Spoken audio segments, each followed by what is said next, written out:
All right, YouTube, I will get you guys going up here momentarily. I should be connected to my restream. Hi, yes, okay. I didn't, oh, there it is, okay. I didn't see my notification of me going live. I went live on Patreon and I thought maybe I was still attached to my Patreon. So I was concerned if I wasn't live here or not. Anyways, YouTube, I will get you guys up here momentarily. Let me go ahead and put the thumbnail.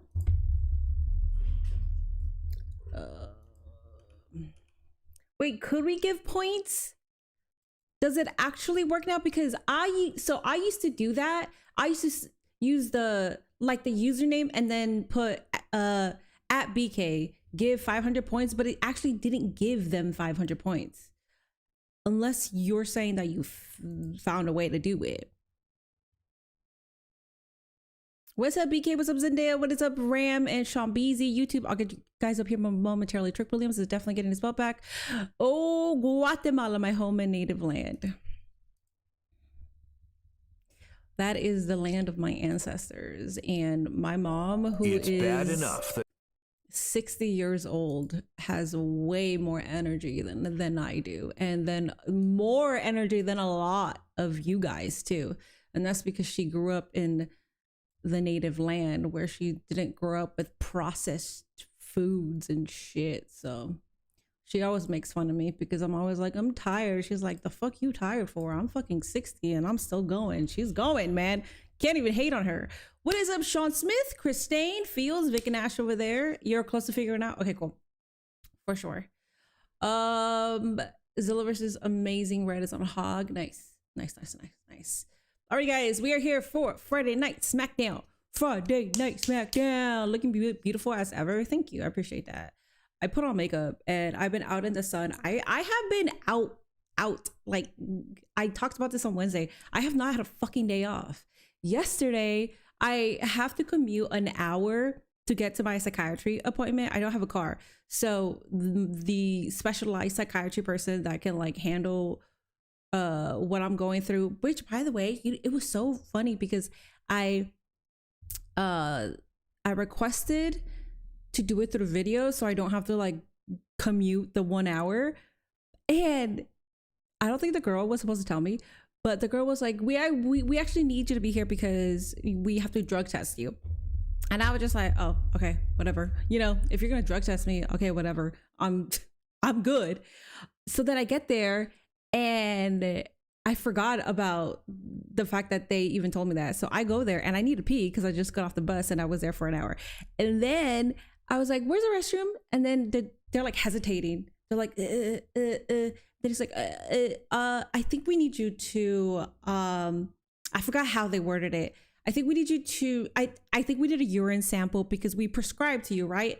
And I said, yes. And then it's like, okay, yeah, we need a urine sample. We do this to everybody, blah, blah, blah. And I was just like, the girl, whoever, like in my head, I'm like, the girl already told me that it's a fucking drug test. Anyways, so I go pee, whatever, do the whole shebang. And it was so fucking funny because I'm talking to the psychiatrist about everything, blah, blah, blah, blah. And just asking me all these questions. And at the very end, it was so funny. They could have sent somebody who does labs to your house. The fuck. Well, I don't think insurance covers that. So at the very end, you know, like the dude is like, blah, blah, blah, blah, blah, blah. We talked about certain vitamins that I need to start taking and blah, blah, blah. And then he was like, okay, so do you have any questions? I was like, no. And then he gets on his phone. I felt like I was like in front of Captain America, man. He gets on his phone and he was just like, subject Minerva is responsive, well-groomed, hygiene is unchecked. It was like ability to form sentences, like it just literally fucking rundown. And I'm just like sitting there like, damn, I didn't realize I was a subject like that. But he just like keeps going and going.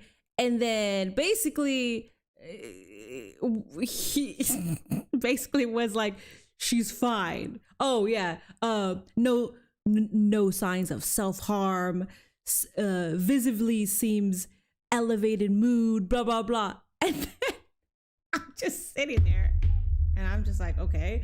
And then he puts it down and then he's like, okay, so I'm gonna go run and get you some lab work done and blah blah blah. So then I'm just like, oh, okay, I guess I'm a serious subject for these people. So I go and wait at the receptionist's office, or I wait near the reception, and then I hear him. Like these motherfuckers can't keep anything to themselves, I swear. I hear him. I hear the psychiatrist ask whoever the person that took my urine to see if like I failed the drug test. I hear him. She good? Yeah, she's clean. Okay, great. And then he comes out and gives me lab work to do that I had to go do today. But I'm like, I understand that they probably think I'm doing something I'm not because of my I don't want to say mental breakdown because I didn't have a mental breakdown. I had a mental breakdown in 23. But when I started talking to them, like as soon as I sat down, and the first time I ever spoke to them, as soon as I sat down and they said, okay, so why you here? I fucking crashed the fuck out. I had a mini meltdown. But like I've always been honest and I've said that I don't do drugs and blah blah. So I was just like, dog, like I'm not. I don't know. It was fucking weird, man. Anyways, peace to the gods and earth. You had weed in your system. Good shit, Minnie. No, I don't smoke. I don't do drugs. I don't smoke. I do drink my wine. I do drink. So that's the crazy part too. Every fucking time I have to go to the doctor's office and like I say that I drink my wine, they are like, oh, so do you smoke? Do you do drugs? I'm like, no. And they were like, even if you smoke weed, like we don't care. And I'm like, no. And they're like, and they like keep, I don't know. I feel like people can't actually process the fact that if somebody drinks wine or if somebody drinks alcohol, that means that they cannot be clean with anything else. It's just weird to me. It's really fucking weird. I understand that everybody's a fucking stoner these days, but that doesn't mean that everybody else is gonna smoke weed. So I always find it weird when I'm speaking to somebody like medically and they assume that I'm probably doing other stuff. Gia! Fucking growling over there. Jesus. Fuck the people that judge you, have fun, and fuck everybody else. Gia? Is that Thunderstorm or is that Gia? I don't know. I didn't feel judged. I just thought it was funny. I felt like a subject piece. Like it's like it's like I passed the test and then right in front of me, it was like, blah, blah, blah, subject seems, blah, blah, blah, blah. And I'm just like, what the fuck? I didn't think it was going to be that serious. Like, I didn't think it was going to be anything like that. And I felt like, oh, they probably really thought that I was going to like self-harm myself or do something, which I never said anything along those lines. But I mean, they probably have seen it all. Gia, it was you. Come on. Get your ass over here.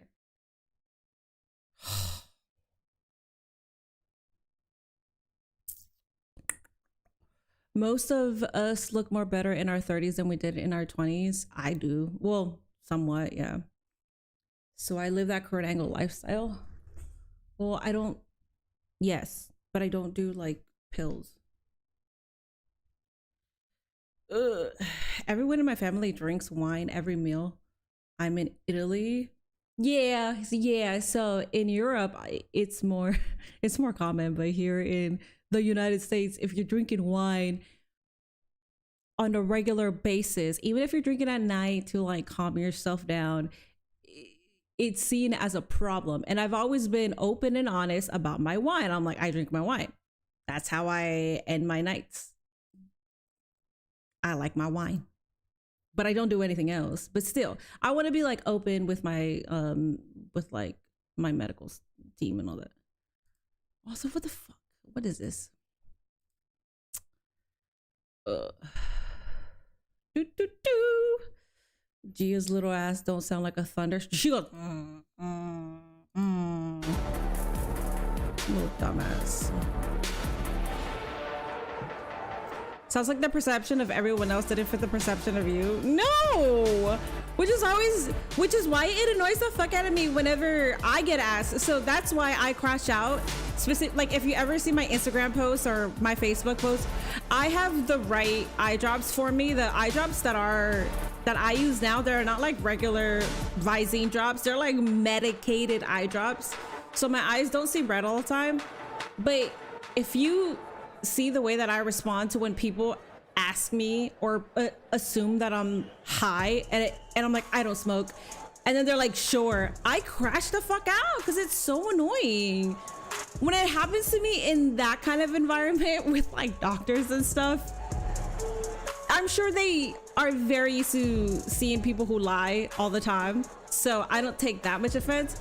But like, fuck, man, I hate when regular ass people do that shit. Cause it's like, just cause you smoke don't mean that everybody else smokes.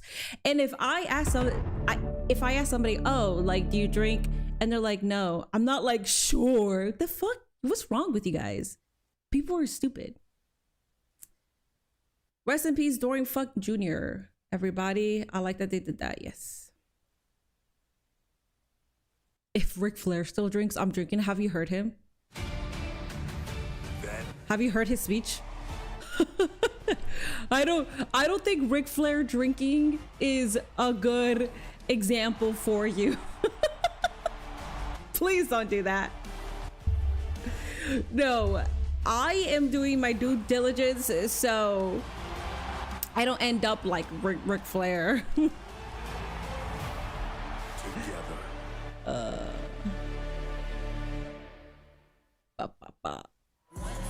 Welcome to Philly, home to a couple WrestleManias where Cody Rhodes finished his story. Yeah, Ric Flair should not be drinking anymore. About the story that finished here in Philly. It's about the new ones arriving. Alrighty. SummerSlam's dramatic results. We are here in Philadelphia for Friday Night Smackdown. Welcome in, everybody. We are here for Friday Night Smackdown. I am... And look who's here. It's a whole new world in a very awakened mood, elevated mood. They did up the dose for my medication, which is good, because I was going to ask them to do it anyways. And the man responsible for that, Baron Corbin. We got Baron Corbin versus Trick Williams for the SmackDown Championship. Becky Andrew on a truck. Give me that truck right now. Charlotte Flair is in Philadelphia. The Queen was so close to yeah, that's cute. Only to see her chief rival get in the way. That would be Jade Cargill. She's with her but yeah, there's a lot that Ric Flair should not be doing. Alexa Bliss. Jade now wants to take Charlotte out of the championship picture. The last person you want to be in life is Ric Flair, especially after John Cena already beat his record. We are absolutely thrilled you are with us here. As always, Joe Tessitore and Wade Barrett, and it's so exciting. It's something extra special when SmackDown's in Philadelphia. Oh, I cannot wait to kick things off tonight and get ourselves some Broad Street bangers right here in this fabled arena. And Wade, the next 30 minutes of SmackDown. James Lemon with the 199, thank you. Hope you feel better, Minnie. And it's no, I feel good. I'm good today. Right now here in Philly. I was just talking about the day that I had yesterday. But today, I slept in for the very first time in like a week and a half, man. I have been waking up at like 7-ish every single day. And I'm not saying that to complain because I know people have to do that for a living. But I used to wake up at 5. I haven't been doing that in over a year. So my body needed to readjust. And I had to be up at 7 in the morning every single fucking day. Besides today. Yesterday, I fell asleep, did not set an alarm, woke up at 12:30 p.m. And then I went to run errands, started raining. Came here, went live on Patreon, and now I'm here. So that's my day. My day has been short. I'm fine. But thank you for wishing me a better day. Tony Flows, thank you so much for rating. I appreciate that. Of course, Cody now. Why does Corbin still have the fur title? Maybe it's just, you know, transitional. Wade, You probably got asked like 11 times, but what do you think of that AAA tournament? I think it's like, I don't have that like huge thoughts on it other than like, I think it's cool. Like I think it's a good idea. That's it. That's like, I don't have deep thoughts on it. How's your doctor's appointment today? My doctor appointment was, well, my psychiatrist, I spoke with my psychiatrist yesterday. Next week I have a doctor's appointment on Tuesday. I had a appointment with my ophthalmologist on Monday, but I moved it because I picked up a shift and a bitch needs money, so. Yay, Minnie has a team of doctors.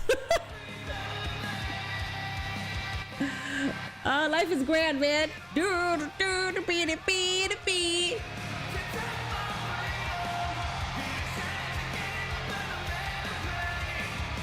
Xfinity Mobile Arena in Philly. You wake up at 6 a.m. for 3 years. Now it happens when I don't want to. Damn. I did it for a while too. I woke up at 5 for fucking years. I did it when I first moved here. It took me like 6 months to adjust. Randy Orton! Where's he at? Okay, let's go. Let's start off the show. Randy, why don't you come out here right now? No? Starting off good. This man means business. Why don't we do it right now, huh? Nope. You guys want it? Randy Orton, Cody Rhodes, Smackdown right now. I want it. Give it to me. Randy's gonna give us Nunya.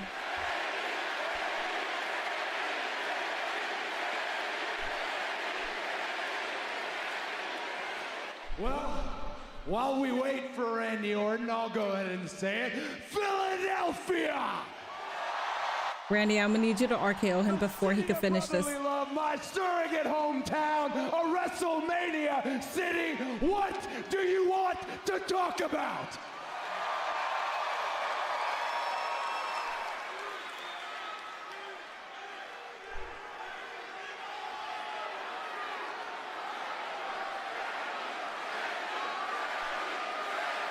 They want to talk about Randy. For the first time in 4 years, he doesn't know what we want to talk about.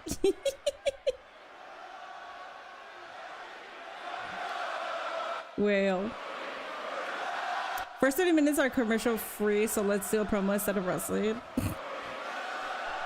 Let's talk about memories, good memories, great memories. You just saw that come up on the screen earlier this past week. The wrestling world lost a champion's champion in Dory Funk Jr. Good memories, great memories, like 200 yards from here where WrestleMania 40 was, where I wish I didn't know now, what I didn't know then, where it was John Cena, Sami Zayn, Kevin Owens, Randy Orton. More memories this past weekend, where I lost with my boots on in the center of the ring to the best in the world and the undisputed WWE champion, CM Punk.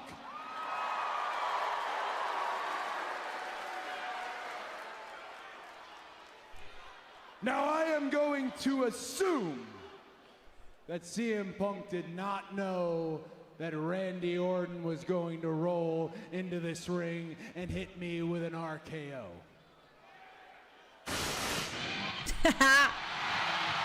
I mean, you basically called his ass out because you said you're going to assume that he didn't know. Yeah, that's shit talking right there. IQ.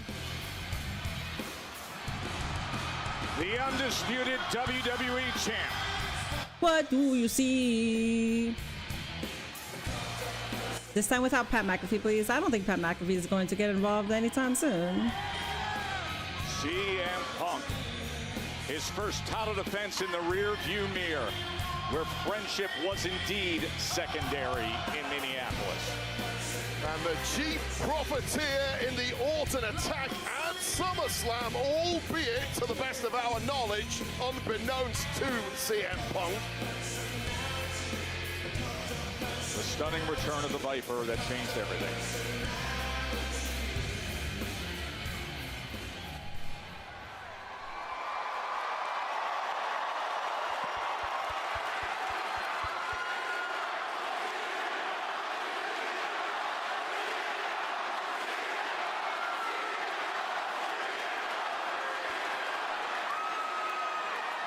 I heard my name, so I buzzed the truck and I said, hey, play my music before I walk out there. It sounds like my friend wants to ask me a question. You got something you want to ask me? No, I don't want to ask you. But you're out here, I will ask you. Randy Orton, did you know?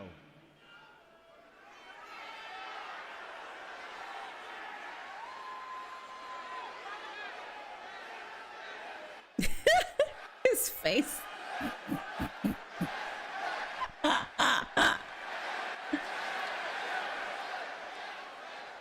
Kind of hurts, but I understand. So if you need to hear it from my lips, no, I didn't know Randy was there. I didn't know Randy hit a drive-by RKO, and in fact, I'm obviously not as mad about it as you are, but I'm pretty pissed about it. So if you want a two-man power trip this place, we can go back there together and find Randy Orton and beat his ass together. What do you say? RKO both. Right now, Randy. No. Slither in there. You and I, we have unfinished business, no doubt, but my answer is the one that I need to get from Randy Orton. I guarantee I'm going to find Randy Orton tonight, and I'm going to kick his ass myself. The ring is yours, ladies and gentlemen, your champ, CM Punk.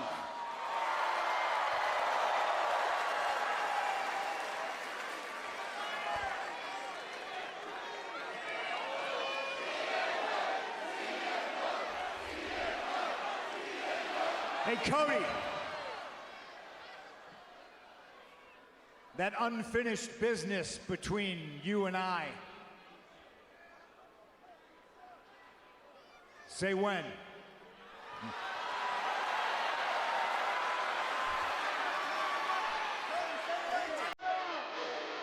Yes, KO.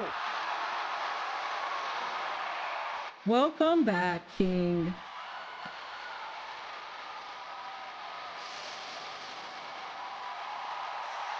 What a badass. A year and a half away, a career threatened by injury, and here is Kevin Owens.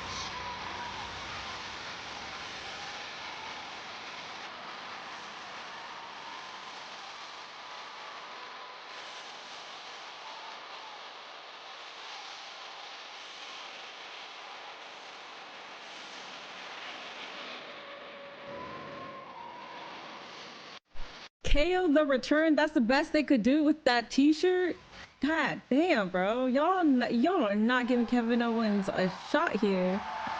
Give him a cool shirt. What the fuck is this?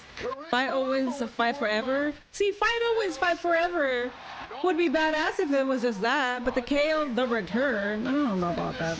I'm not a fan. He did at SummerSlam, and now he is I'm a fan of KO though. To face WWE champ CM Punk, and believe me, there is some real history between these two. Is it cold? Specifically, CM Punk is rubbing himself. mention here on commentary.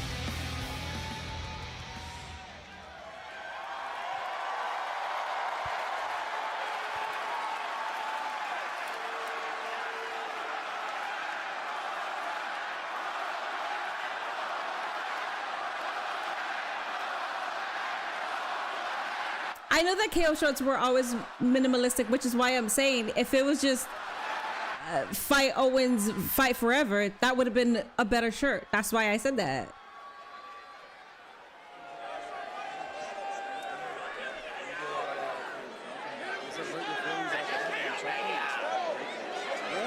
That's all it takes? Sometimes, yeah. Really? Yeah. You think that's normal? You think that's normal?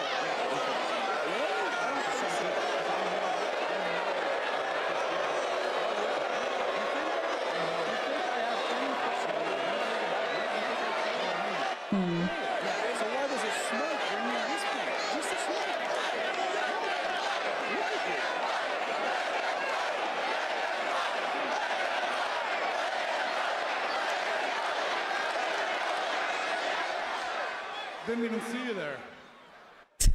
Nick, don't worry. It's all good. We're pros, right? You guys have been telling us all week, you guys have to be professional. Yeah, Nick, don't worry about it. I'm a professional. I can handle it, okay? What, are you here to claim your title shot? I mean, I see you're dressed to wrestle. You're in your gear.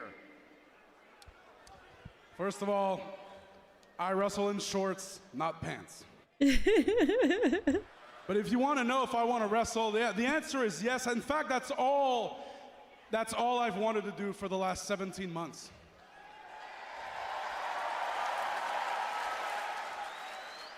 And man, 17 months is a long time to be told that you might never get to do what you love again. Especially when you haven't decided. I didn't choose to leave, I was forced to leave. And for 17 months, I lived in uncertainty. But I have been proving people wrong my entire career, and here I am.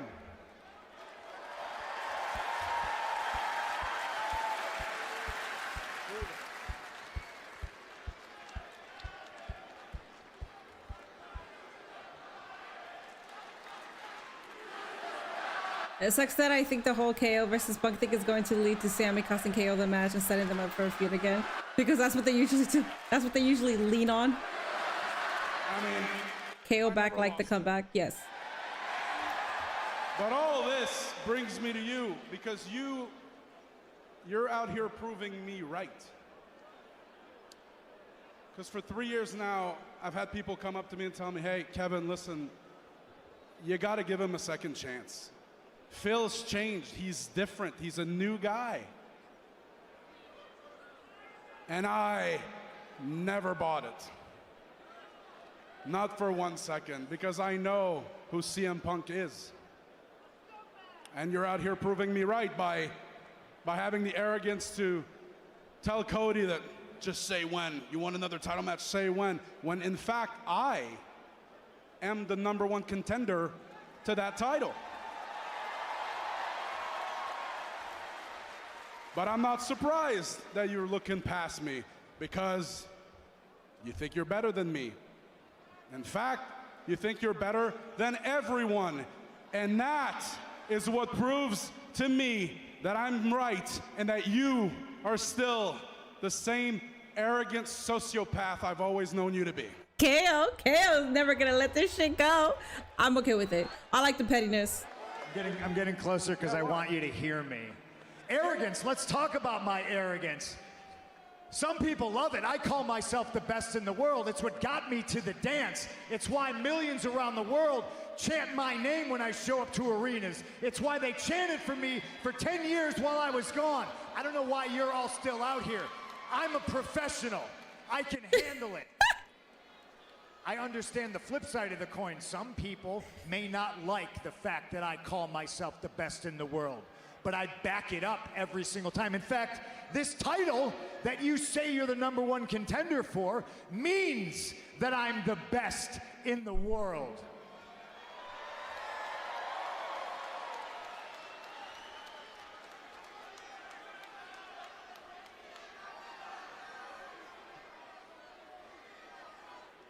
What I don't understand is when you can't appreciate the arrogance, because if anybody has benefited from my arrogance, it's you. If anybody has benefited from what I went through to get here and the things I did and said, I knew Ring of Honor was gonna get brought out the most. This place called me skinny fat. You think they were really waiting around, holding their breath, waiting for Kevin Owens?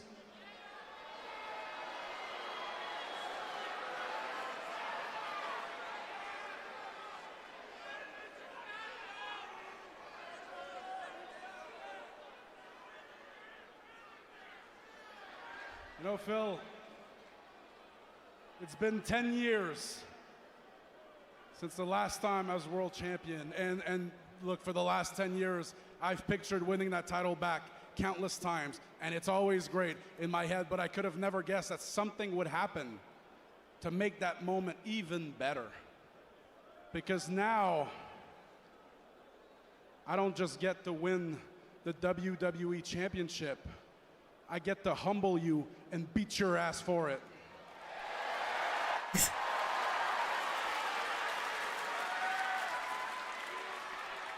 It's good to have impossible dreams. Sometimes I dream so big it scares me, and I can see right now that you're a little bit scared. I know Kevin's just, Gratitude. I Because fucking if it hate wasn't you. For me, you wouldn't even be here right now. You'd be working a 9-to-5er that you hate, being a weekend warrior on the indies, calling me, asking me for tickets to a WWE show for you and your kid. You say, I think I'm the best in the world? No, brother, that doesn't work for me. I know I'm the best in the world, and so do they. Look at you.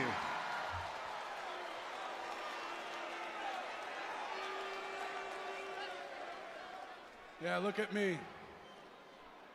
Look at me. You're right. I should be grateful. And I should thank you for the trail that you blazed, the doors you kicked down. That's true. For people like me, that's true. But I should also thank you because you've also shown me what not to do, what not to become, how not to treat people around you. Oof. You showed me that somebody's ego can get so inflated, they actually start believing the crap that comes out of their mouth when they call themselves the best in the world. Dude, you must be so lonely on that pedestal you put yourself on. Meanwhile, thank you. Because seeing what you've become has made me determined to not let this business turn me into a miserable piece of shit like you.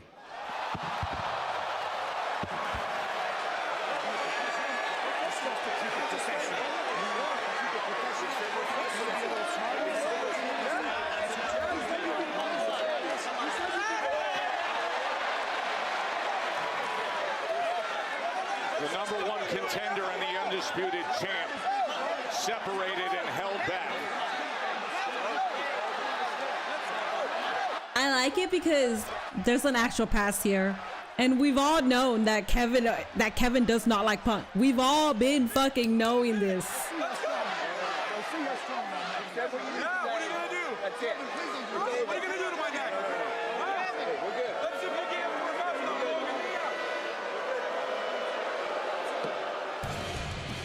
Oh, man. Nobody liked a match. 20 I like years that. of hatred that has not had an outlet. Why would Punk agree with that promo knowing they both come from Ring of Honor? Versus What do you mean? Why would he agree with what promo? The promo that just happened right now? He's corporate Phil now. Things are heated between CM Punk and Kevin He's a yes Owens. man. Speaking of heated, He's got to do what he's got to do, and that's okay. I'm not saying that as a bad thing, by the way. Flair. Charlotte, things have been personal between you and Jade for months. Seemed like you were focusing on each other at SummerSlam. What is it about her that really gets under your skin?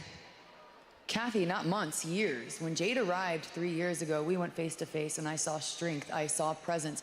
I saw someone who wanted to be the top girl. Tonight, I'm not fighting for my spot to be the top girl. I'm not fighting for gold. I'm not fighting for my legacy, my career. I am fighting for Lexi. I'm fighting for my best friend who brought me back to life. So when I held her girl a couple of weeks ago and had to be like, Mommy's gonna be okay. Jade, now you have my attention. Now you have what you want, my spotlight. And tonight, I'm gonna kick her ass in my spotlight. So Jade, 2 alphas, 1 ring, and if you're half the woman that you say you are, you'll come alone. Woo! Baron Corbin, tonight I'm getting my rematch. I see you out here smiling, feeling yourself, doing podcasts with my title. But we all know the only reason you got my title is because you hit me in the head with it.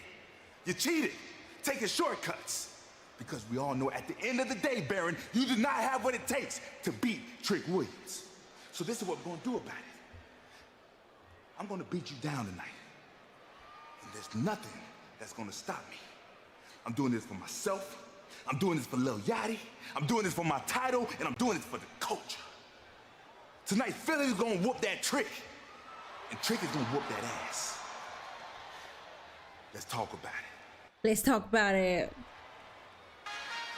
It's basically the same story as with Seth, but KO is cooler. Pug would agree with anything if someone can give it and take as much as he can. To an extent. To an extent. I don't, like, I agree with it, but not so much.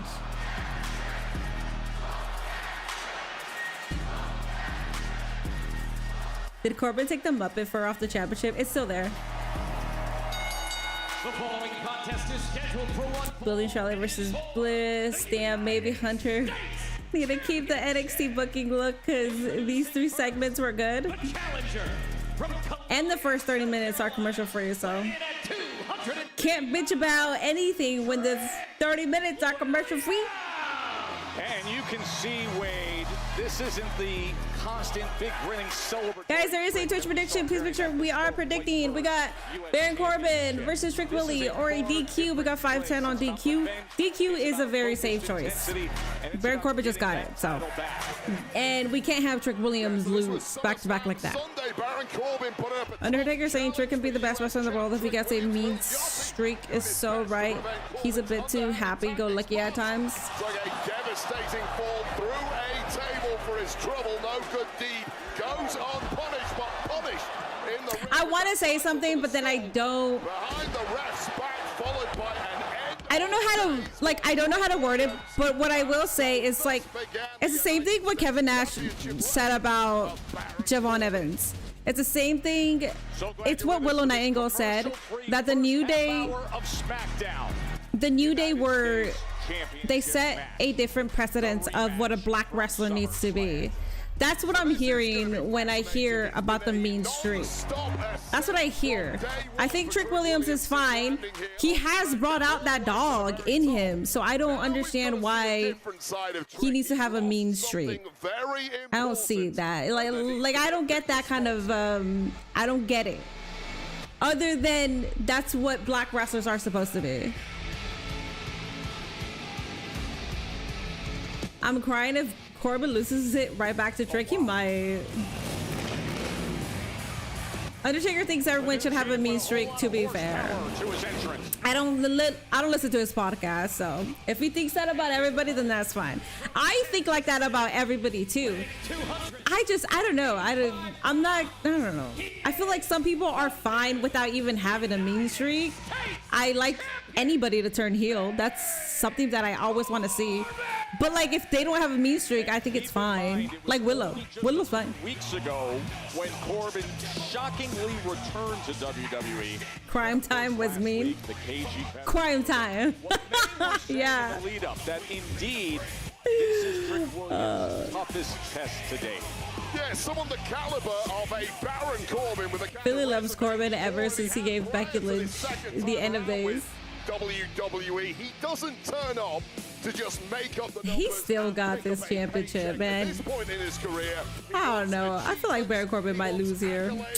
And he wants the United States Championship. So from day one, targeting was then champ Trick Williams, and the rewards. Trick and Mello can both thrive at the same time. Who's better than who is a matter of personal taste, in my opinion. Corbin arrived to the arena on today. I like both. It's a big money game, Joe. Carmelo is an underdog, so I like him more. I like a good underdog. That is what Baron Corbin is all about. And that is what is up for grabs again. The United States Championship. We are underway, and they are wasting no time. As Corbin takes Trick down right in the center of the ring. Yes, that smothering offense once again from Baron Corbin, but Trick simply ready for it this time and ready to spring back into action with an attack of his own. Massive chop. And you just have to get physical with someone like Baron Corbin. He's not going to give you an inch. You need to stifle his attacks and go on this kind of offense from the beginning. Talk to him in his own language. Get an opportunity like this. Such purpose of, whoa! Trick Williams has not cracked a smile once. Normally the most happy-go-lucky superstar of them all. Happy-go-lucky. Timekeeper. He just said happy-go-lucky. As somebody just told me.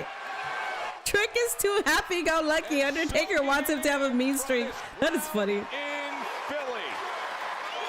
What a scene here for Smackdown. Well, Trick. Are we really okay? I thought I chose the ad-free viewing. Never mind. I am on a sussy site, so that's funny as shit. I like that just happened. There it is. You Okay. can have a better start to this U.S. Championship rematch than Trick Williams is having. Now it's a little unusual seeing Trick Williams out here without number one. Ivy Nile had a match on main event, and I noticed they gave her Chad Gable's American Alpha theme that he had for a week before going to AI Raw. Explains why Yachty is not here. So not only When the Creed brothers come out, I'm assuming that they're also going to have that. he's also lost his corner man, albeit temporarily. Yeah, that was quite a scene in Minnesota when the table was set up. That's crazy. Back in 2 minutes and 31 seconds from an ad. There was an exchange on the apron between Baron and Trick. Big shoulder tackle. It's one of those rough experiences that a new superstar will have to go through at some point. If you're going to have success, you're also going to have corresponding failure eventually. And unfortunately for Trick Williams, it came on the massive stage at SummerSlam. But what's crucial now is the response. Do you stay down or do you get back up and keep swinging? I feel like that first, it'll be another championship means Trick is getting the belt back. If not tonight, sometime eventually. We'll see. It would be safe to assume that Trick gets it because the fur is still on the belt. But I also just, I don't know. The way that I like to watch is just like, I like to watch and like not have like, well, this absolutely means that he's gonna get the belt back because there's fur on it. We'll see. We'll see, man. I see it on my chat. It's not you, Dasi. I've seen it on my chat already. This equals, well, the fur's there, so this means that he's gonna win. Penalty minutes. We'll see, man. Even if it does, I don't care. We'll see. Big boot from Trick. But an elbow right to the head and into the cover. And this is the problem when Baron Corbin gets the upper hand, slows the pace down to his preferred pace, keeps His muscle shirt says end of days. I like very that. difficult to get any form of momentum as you are just smothered with shots like that. Baron Corbin's gonna hype himself up because that's what he does. That's what he do.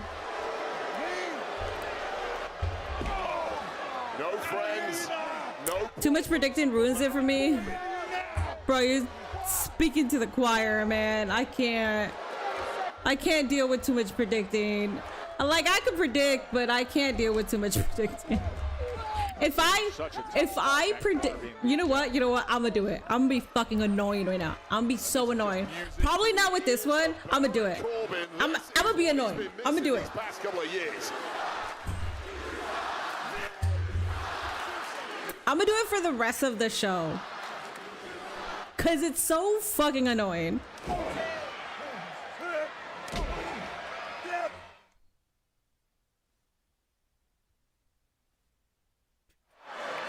Over 10,000 here in Philly at Xfinity Mobile Arena. Come on, 10. United States Championship match. Do you think we'll ever get a Punk feud without a promo about him leaving for 10 years? There's a lot more to attack Punk for, like Larry. Okay, listen. We're not gonna attack Larry here. We're not doing that. Gia, get over here. Yeah, and Trick Williams I see you, Gia. Gia, everything pay attention. he does looks flash. Everything he does looks swanky. It's got a little pizzazz. Get over here. That has not been this kind of fight. This has been ugly as it gets, and that is exactly Little where Baron dumbass. Corbin wants his fights. Yeah, the bruising big man Corbin just applying that style that he loves. It's just an intimidating approach that swallows up a lot of younger competitors, and that might now be including Trick Williams, who hasn't looked his normal self at all, but wait up. Oh, Trick trying to turn things around out of the corner, and he does so with success. Perhaps Corbin getting a little too cocky there, focusing on the audience and paying the price now. And the kip up and momentum celebrated here in Philly. He says, whoop that loss from a week ago.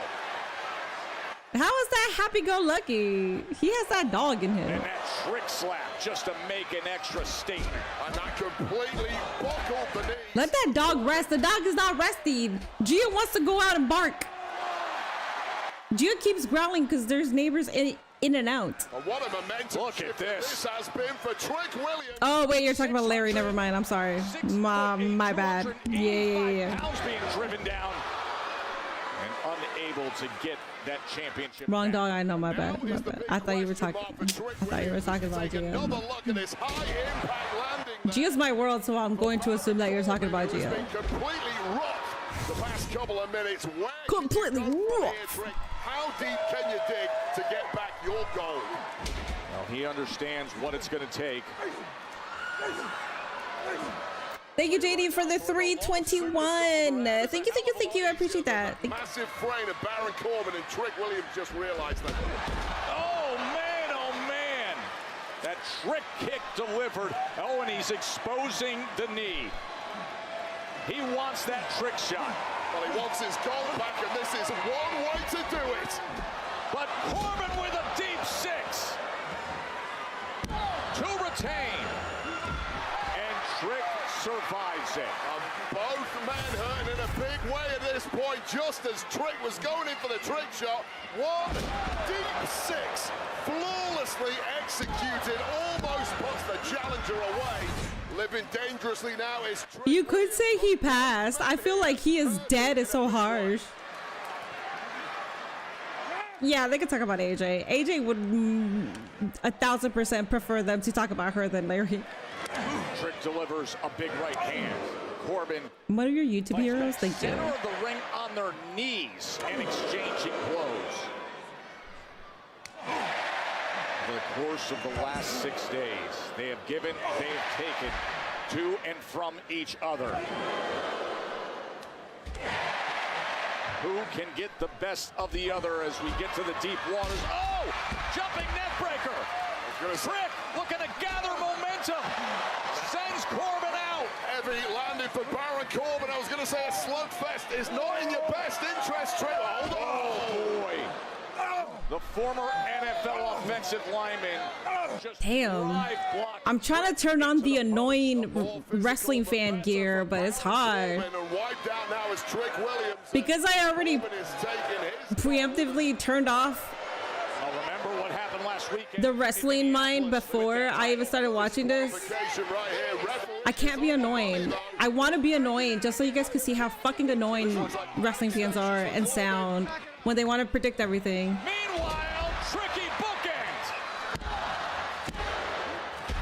So close to getting back his prized possession. And that was a I don't have it in me anymore, man. I'm actually very sad right now. Getting distracted with his own championship, taking his eye off the money, which is Trick Williams, and Trick Williams can finish the job right now. He's putting himself in position to do just that.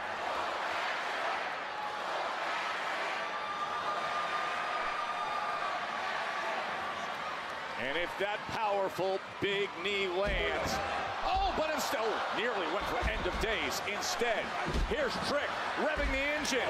He hits it. Trick shot. He did it. He did it.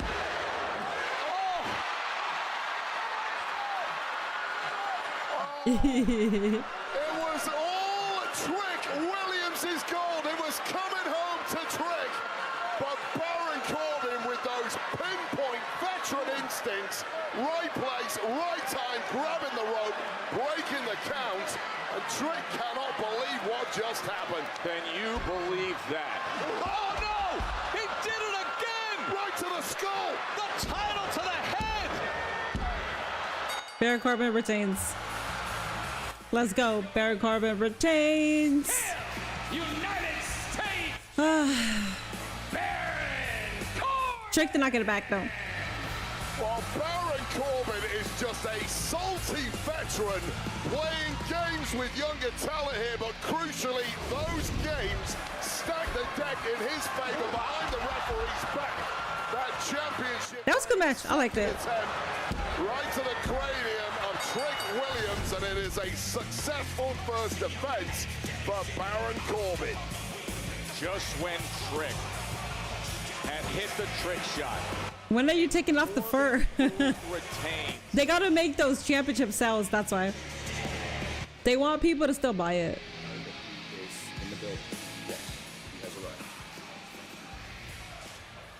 Damn that eye. Nick, I just haven't gotten the chance to talk to you since SummerSlam. I just wanted to congratulate you on how that went. Yeah, I'm gonna be honest with you. When your kid came into the ring and hugged you, I'll admit it, I cried. Well, thank you, Yeah, Sammy. no, congratulations. I appreciate that very much. Are you going to congratulate me about SummerSlam? Okay, here it comes. Yeah, no, here it comes. Yeah, of course, here it comes, Nick. How many times do you expect me to stand by on the sidelines while you screw me? No, you did. Because here's the thing, I would still be WWE champion right now if it wasn't for you, Nick, at the 11th hour, finding CM Punk. I would be the #1 contender right now if you, at the 11th hour... Bro, what about Finn? What about Finn Balor? Oh my gosh, let's shut the fuck up. It's always about you. Shut the fuck up.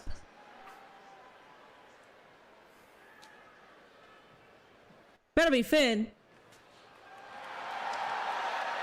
Seems like you two have some unfinished business of your own, so I'm gonna leave you to it. Nick, before you go, though,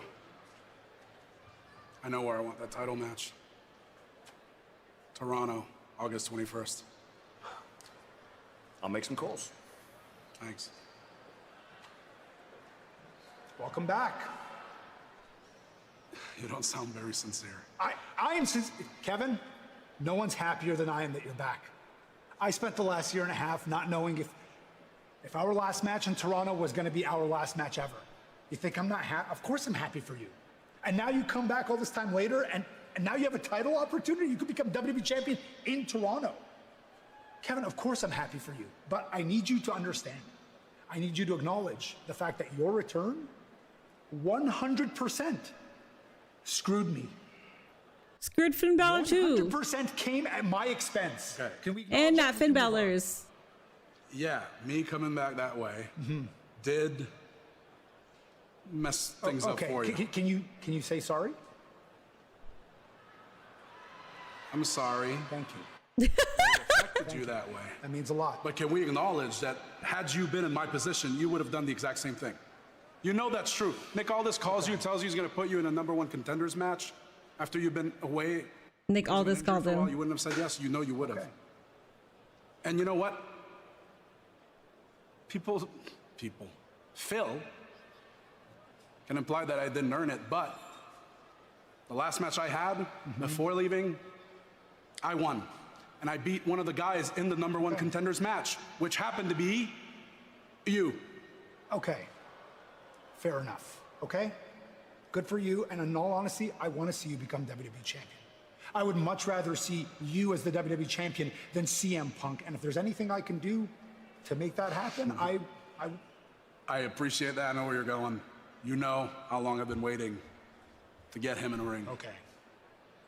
I'll take care of this on my... So you got it. You got it. You don't need me. What do you need me for? You got... Oh, no. You got it. No, I mean it. It's fine.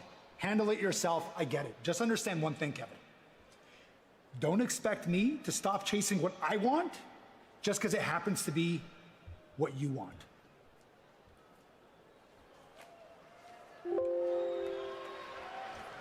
Can somebody tell Sam to shut the fuck up? Where's Finn Balor? Where's his justice? What the hell? Every fucking time we have to hear about whiny ass Sammy talking about, oh, I got screwed over. What about Finn Balor? You didn't even let that man deliver his promo because you came out to interrupt and talk about your own grievances. Fucking shit, man. It's always me with Sammy. Shut your bitch ass up. You had an incredible moment. You got the championship. I almost cried for you. That was a beautiful moment. And then you lost it. And that did fucking suck. But holy shit, talk about that moment still. Stop fucking trying to make it about you all the goddamn time. Look at Finn Balor, man. Getting screwed. Only held it for one day. Stupid ass, man. Pissing me off. Listen, to Sammy makes me bounce my head on the concrete. I mean, if you keep glazing Finn Balor, you will get a 15-minute timeout. I'm so serious. Or you're going to eat my timeout that I'm going to give to you. Okay?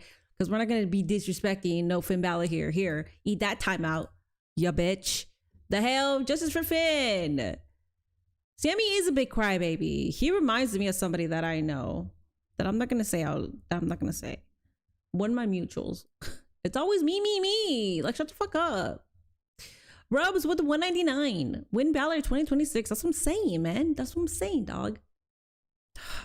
He's the last real good guy, and we're too out of touch to realize we are in the presence of really nice, friendly Canadian men. And none of that energy for Gunther. He had some of the energy, but he put it all on Nick Aldis, so. I don't blame bro. I too like make things about myself. Yeah, no shit, Pookie. You do, but it's funny when you do it because nobody takes it serious. Pookie, you think you're in everybody's team and everybody knows that you're not even in anybody's team. You are the Drake meme. Who told bro that he was a part of the team? That's you. So it's funny when you do it. It's not annoying. Hey, to be fair, crying and bitching works in any job situation. No, it doesn't. No, it doesn't. If I was the manager and I had somebody crying and bitching to me all the time, I'd be, can you shut the fuck up? Because I could give your position to somebody else. Because you are crying and bitching way too much for somebody who has gotten a lot of opportunities. Worse than Drew McIntyre. Okay, see, when Drew did it, that shit was entertaining and funny when he did it. Because when he did it, he wasn't here like crying about it. He was here not making sense. Well, actually, he was telling the truth for most of the time.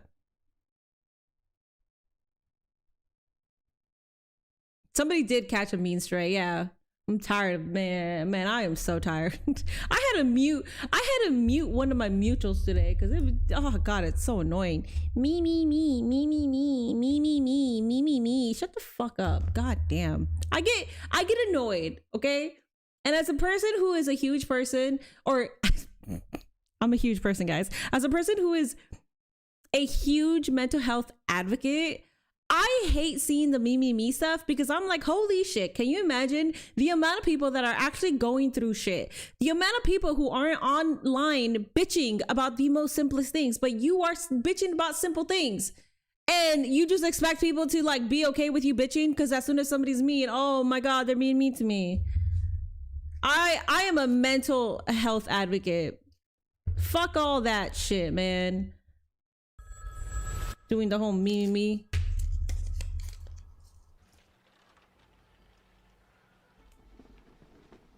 I think this Smackdown 3 months ago was on its last legs. Now it might have more star power than Raw. What a crazy time. Muting Nate is outrageous. No, I didn't. No, Nate is not like that. He barely even posts on, well, I'm not on Instagram, so I haven't seen if he's posted on Instagram, but. Excuse me, Baron. Excuse me. 2 upsets over Trick Williams in under a week. I just wanted to ask you, what does it... Stop. An upset? Are you kidding? An upset? Am I the underdog in this story? Explain that to me, please. Look, I've been here for a cup of coffee, and I've already got a title in my hand. The first of many. So explain to me how I'm the underdog. Why? Because everybody out there thought I couldn't do it? That's the story of my career. You know what? I hope everybody that doubted me, I hope they feel real stupid right now. I said I was taking this title, and I took this title. And as far as I'm concerned, I'm telling everybody right now, Trick Williams will never, ever get his hands on this title again. As a matter of fact, there's not a man in that locker room that can step to me and challenge me for this title. What do you want? Huh? You think you're... Hey, get his ass. Carmelo Hayes. Hold on, wait a minute. Y'all thought I was finished? Hey, I just talked to Nick Aldis. Next week, you and me for the United States Championship in my hometown. See you then. All right. Let's give it to Carmelo. We can go, listen, Baron Corbin, that would be 2 weeks if you're holding it. I think it would be a beautiful time for Carmelo to be holding that now. Thank you. Thank you for your service, Baron Corbin. They really took it off a Trick just to put it on Corbin, just so Carmelo could take it off of Corbin. That's crazy. Of course, he had a big moment at SummerSlam. There were so many incredible moments in Minneapolis, including the ladder match to determine a new women's world champion. My dude had to jump to punch him. Is presented by You leave Carmelo Hayes Not alone. only does Progressive let you bundle your Not everybody has the advantage in height, okay? It is now time to crown an interim WWE Women's Champion. All that's left is for the women's booking to improve and SmackDown is the A show. They have all the talent there too. There's so many women on SmackDown. We talked about this on Monday Night Raw, why Liv Morgan has not defended her title. And then we really ran down through all the women that were there. We're like, oh, that's why. Hell yeah, Chelsea, let's go. I am not 1 minute behind. Now we've entered the era. I know I'm not 1 minute behind. I'm like 15, 20 seconds behind. They should remove the interim thing because she's not going to be interim. Gentlemen, please welcome the new WWE Women's Champion, Chelsea Green! To Chelsea Green.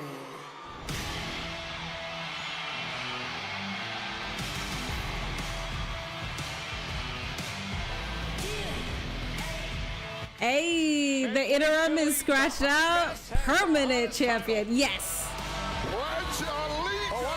Yes, queen. Look at her. So happy, so beautiful, so well deserved, so talented. Mid-ladder sit-up. Thank you, Dave, for the 199. Not gonna lie, Rhea gone. Raw is clapping SmackDown. Say hello to your new women's champion.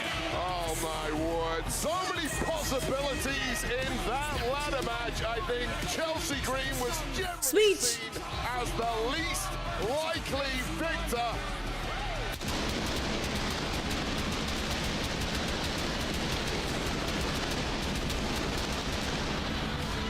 But if at first you don't succeed, try about 1,000 more times. And eventually, you may well. He didn't say interim. Congratulations, Chelsea. Well, Rhea's gonna be gone for a while, so yeah. There's no point in making this interim. Yeah, hell yeah, king.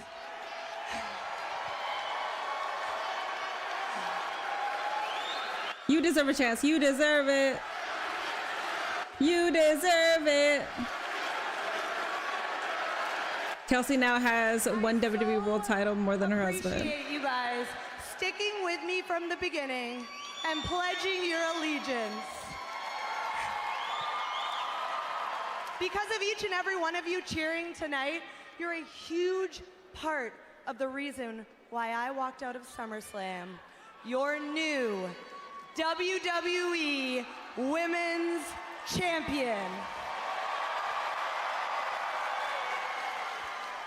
And while we're thanking people, it's only right that I thank me, because I'm also the reason that we're all here, right?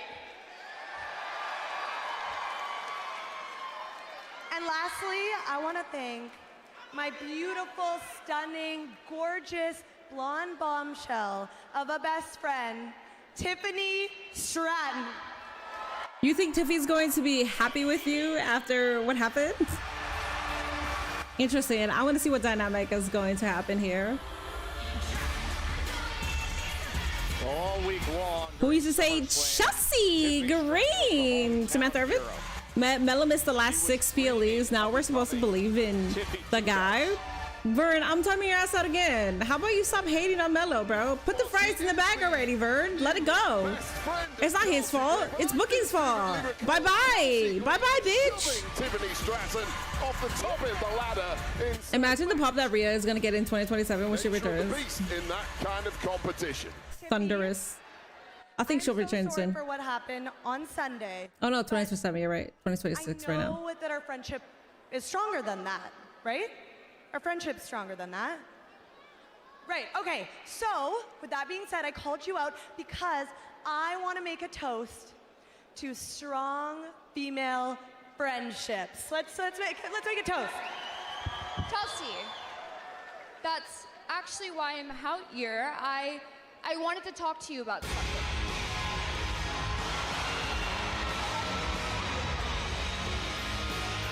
Fatal Influence coming out? Okay.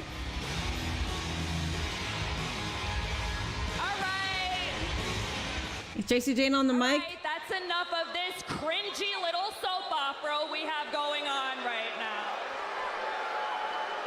Tiffany, if it wasn't for you, I would have been in that ladder match on Sunday, and I would be the one standing in the middle of that ring as the WWE Women's Champion. And you all know it. And then all of Fatal Influence would be draped in gold the way that it was always meant to be, okay? But instead, we have Chelsea Green, the self-proclaimed hot mess out here representing Smackdown. But you know what makes it even worse, Chels? Is you actually think you deserve it. Okay, that was rude. Do you mind? Can we just put a pin in it? Because I'm celebrating my moment. Don't worry. We're not out here to ruin your moment, your tragic little moment. Well, Tiffany, you took away my chance at the title, so now you leave me no choice but to take away the thing that you love the most. And since your bestie destroyed all your hopes and dreams of being Tiffy 2 titles, I thought to myself, why not put the final nail in the coffin and take that United States Women's Championship off of you? And then you would be Tiffy No Titles! It sounds so good, doesn't it? It's so good. You know what? I'll give you a title match next week if you give us a tag title match right here, right now. That'll be cute. That'll be cute seeing them as tag champions, but do not take it off of Fatal Influence. You should have done this shit before.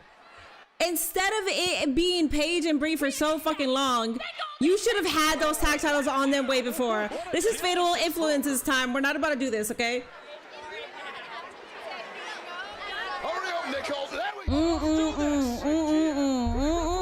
You leave them on Fatal Influence. An unexpected tag team championship match next. We'll be right back. When she said blonde, I thought she was bringing out Michael Hayes.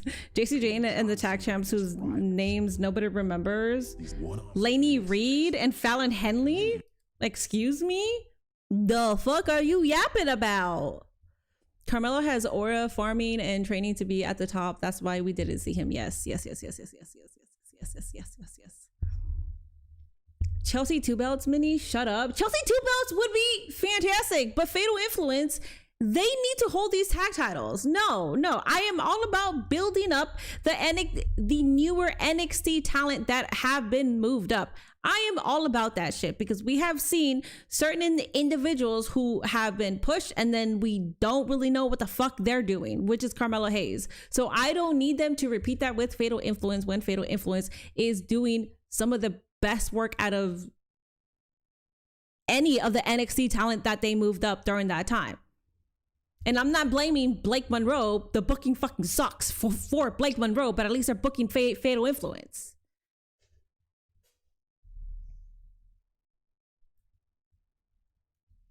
I've been playing Smackdown. Here Comes the Pain all day. Nice. Chelsea already has been Chelsea 2 belts. When?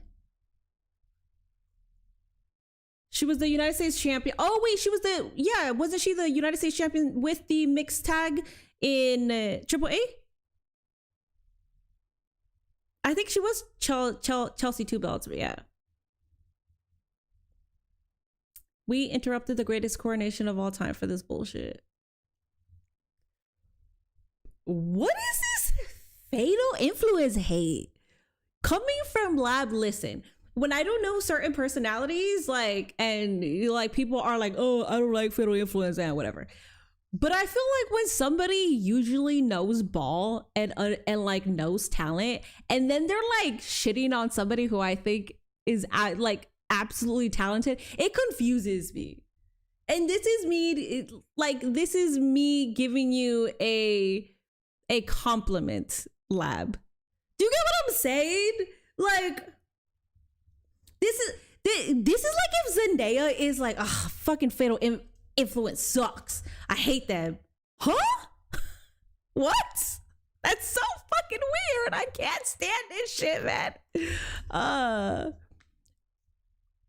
I said Lainey Reed, not Riley Reed, y'all fucking gooner. JC Jane as US champ. I would like her to be US champion, yes. LA Knight would like to talk to, yeah, he did talk on Monday.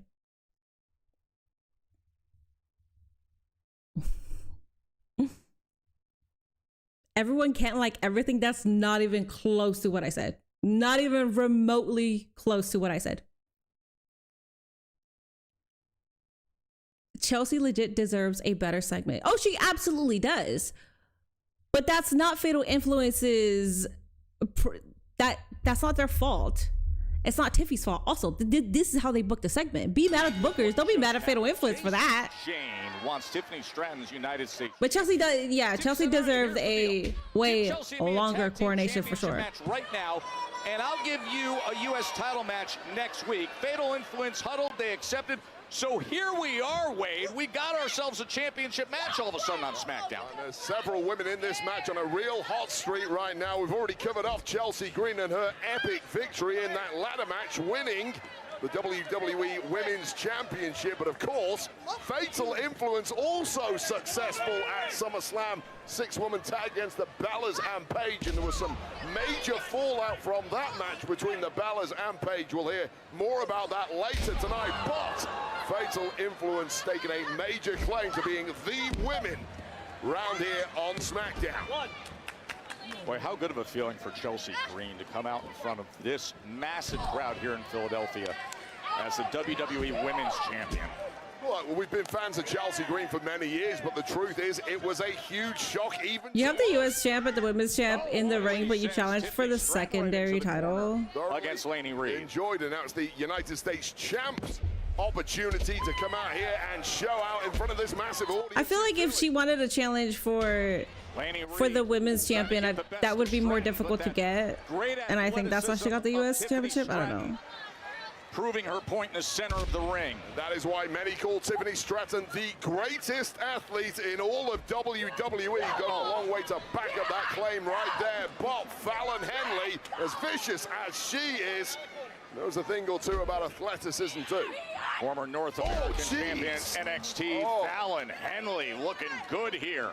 Like a hook kick. If I was WWE not having LA Knight face Roman so early, I would slow burn it. I personally think he needs the Money in the Bank briefcase. We've been wanting LA Knight to get the Money in the Bank briefcase for like 4 years now. This might be his year. This is not the time to dance, Joe. Listen, in recent weeks, they can't help themselves. They become the best of friends, and their energy, they just feed off each other. How do you become best friends in this? It did look like a house call. They can't get enough of each other, and now, in stereo suicide dives. Women's Tag Team Championship match right here in Philly.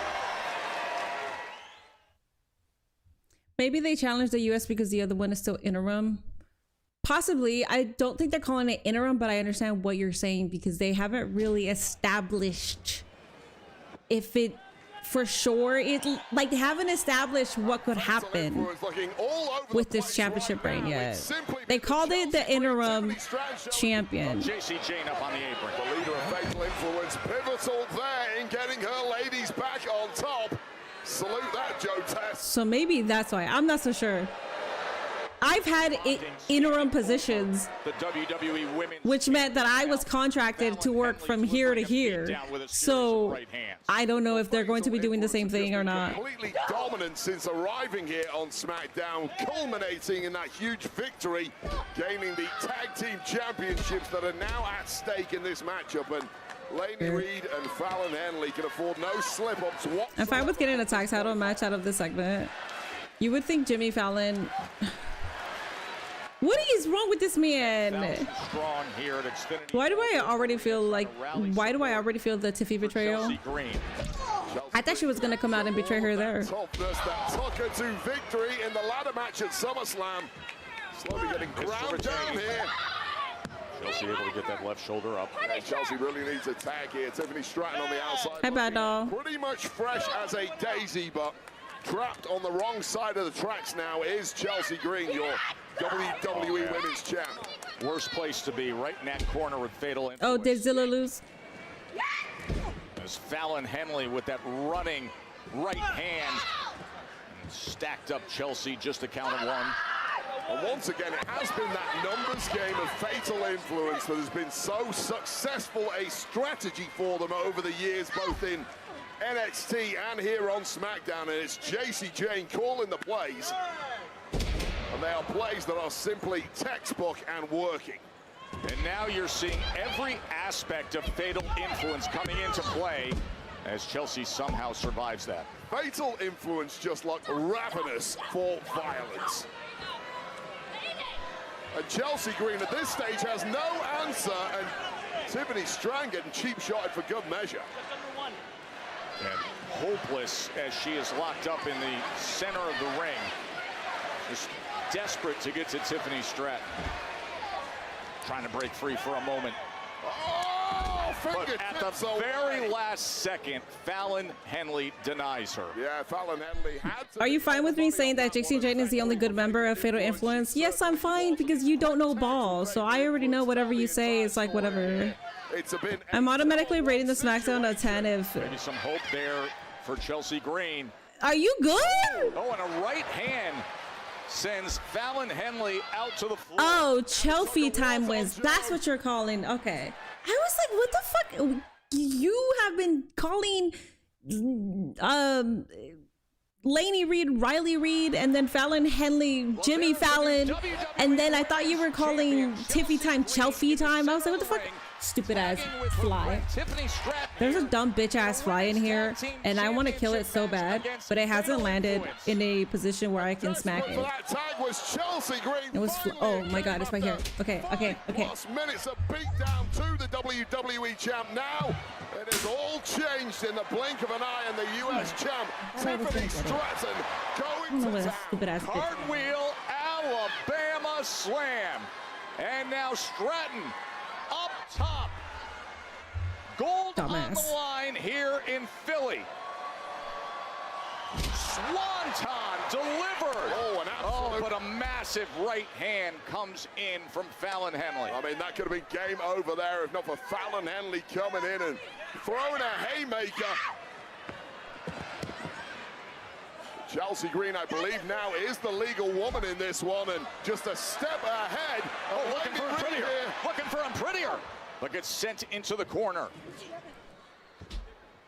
The unexpected championship match. Tiffany offered JC Jane a U.S. title match next week if Fatal Influence would give them this opportunity. And tag gold here. And gold could be slipping away here for Fatal Influence. There's a lot on the line, not just for JC, but for the tag team themselves. Right back to it as Chelsea Green looking for him prettier again, but JC Jane. JC Jane out on the floor. A rolling encore. Tiffany moved out the way, so Chelsea got knocked out. I feel like that's gonna create some kind of Chelsea Green might be wiped out here, Joe. some bad animosity between them. Work. Oh, they deliver the fatal floor. And they're really gonna pin Chelsea. And that is how they retain. Here are your winners, and still WWE Women's Tag Team Champions, Fatal Influence. Pinning Chelsea pisses me off when Tiffany Stratton was there. The spot of Tiffany Stratton moving to the side and Chelsea getting struck by JC Jane could have gone to Tiffy, and Tiffy could have gotten pinned. So this just shows that that she was really supposed to be the interim champion. It was a here damn title reign. Oh my god. Sorry. Forces, Lash Legend and Nia Jax. I'm not gonna say who I thought that was. I'm not gonna say who I thought that was.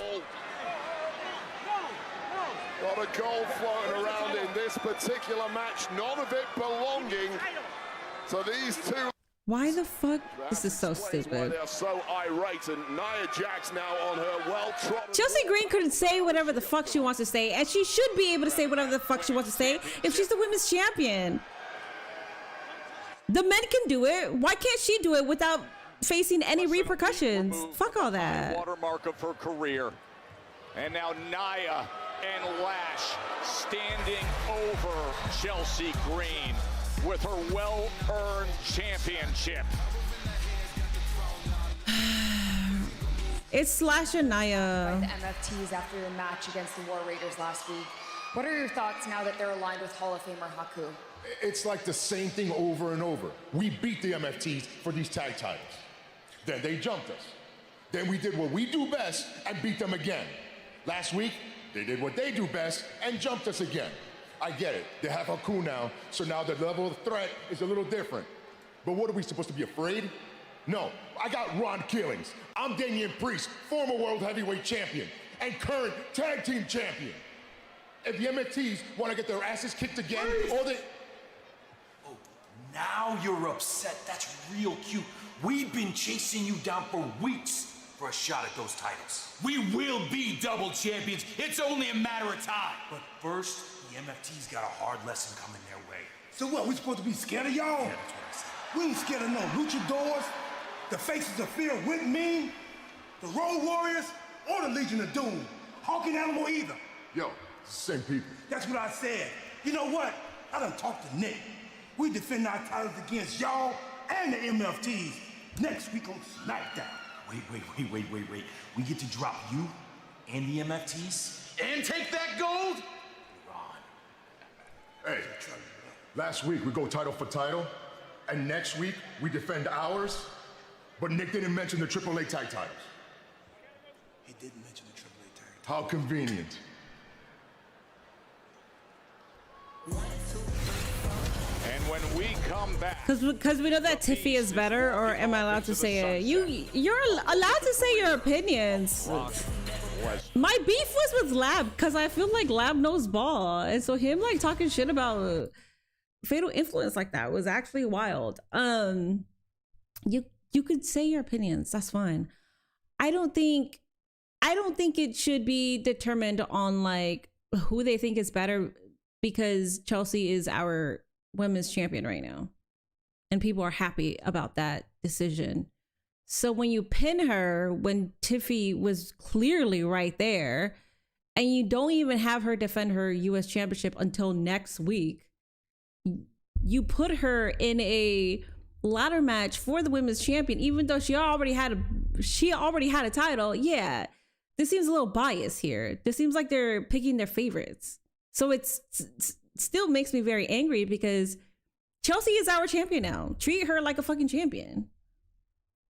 I think I figured it out. This is still the women's tag division. Two of them just happen to be singles champion now because the writers are very good at their job. Damien should not chasing the tag titles. He's above them. He should be going after world titles.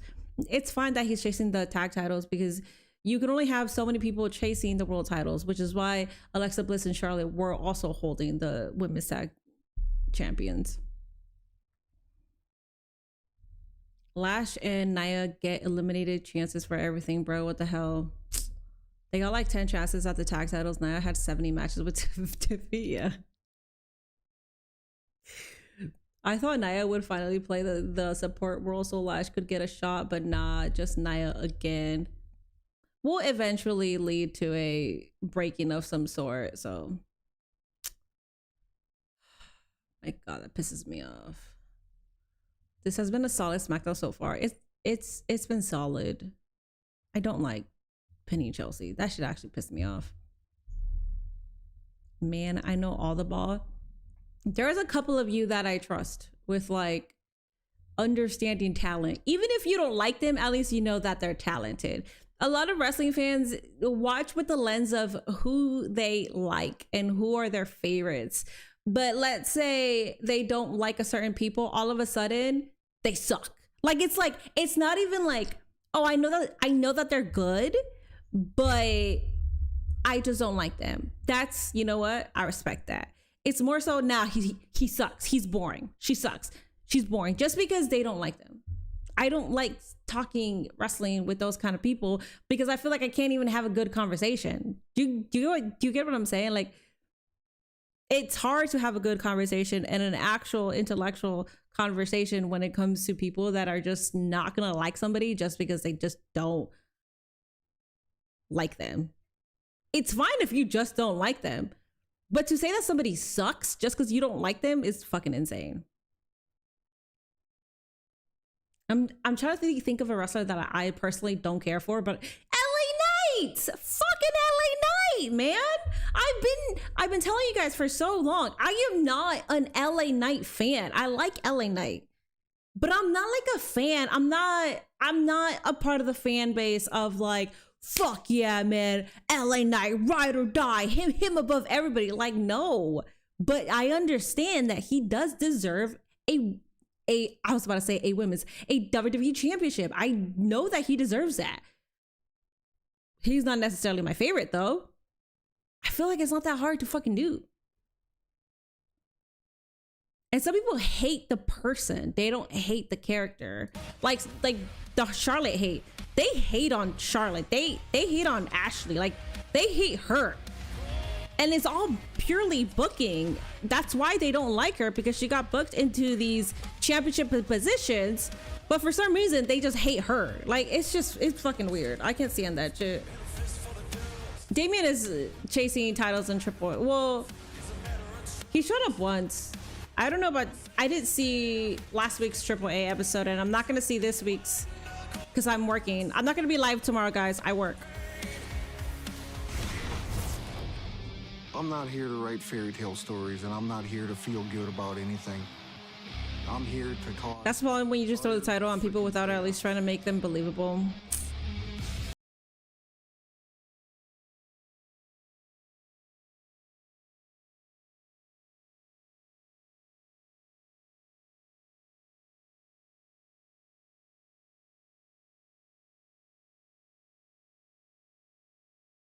Itself is badass. Brock Lesnar would be the next big thing.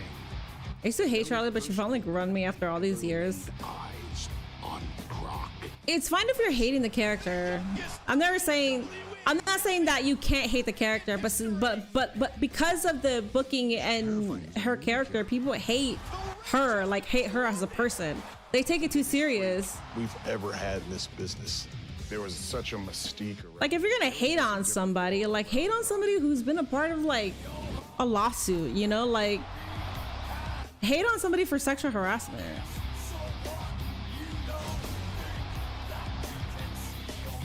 I don't know. He could have played it safe and maybe stayed here, but he saw more in himself. Yeah, and I fucking hated Roman. I fucking hated Roman. Shit.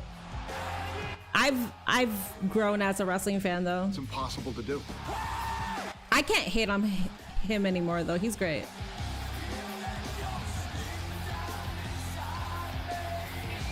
If I say Brock is a GOAT, do I know ball? Maybe for some people you know ball. For me, you don't know ball.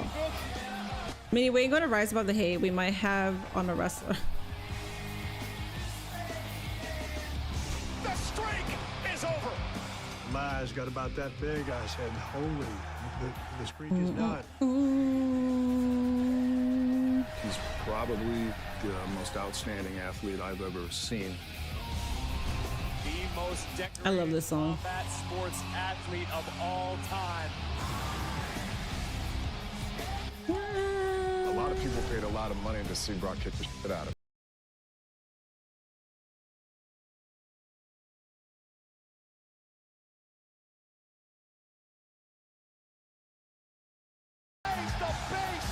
This is the past. This is the future. To Brock, in the ring, in the cage, everything you've done, you're the best. I've watched him from the day he walked in the door all the way to now, and it's been incredible. The feeling that he brought to the ring, Brock's one of the best ever. You have incredible talent, my friend, and nobody will compare you. What a go. Kurt Angle. The world will realize what we've got. It's just effortless. This is better than everybody else. The Beast! The Conqueror! Brock Lesnar! one of the greatest pro wrestlers of all time. No one's ever done it like him. And our business is gonna miss him. It was an absolute pleasure, man. Have fun in the woods.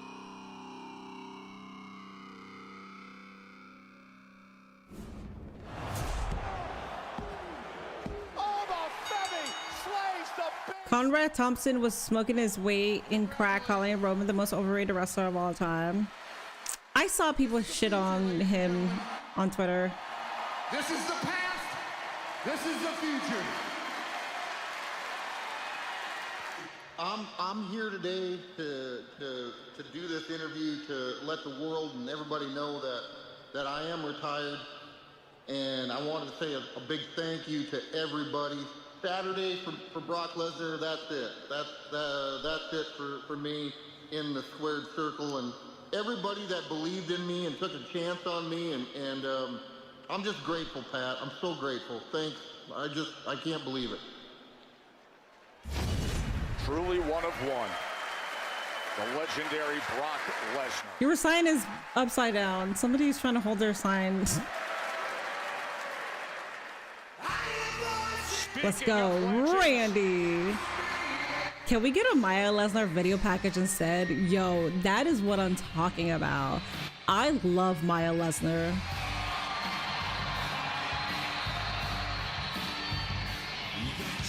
In 110 days. Okay, well, everybody, I like that sweater. Song, but you know Randy Orton's been hearing the voices. There would never be another Brock Lesnar. Well, Oba Femi. It's hard to say that there will be, this is the next this. Sure, they're the next person that takes it, but yeah, there's never going to be that same individual.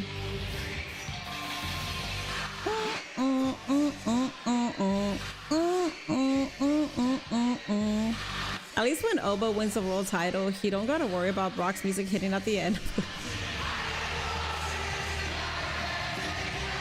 You did not know that TLC did the soundtrack for all that.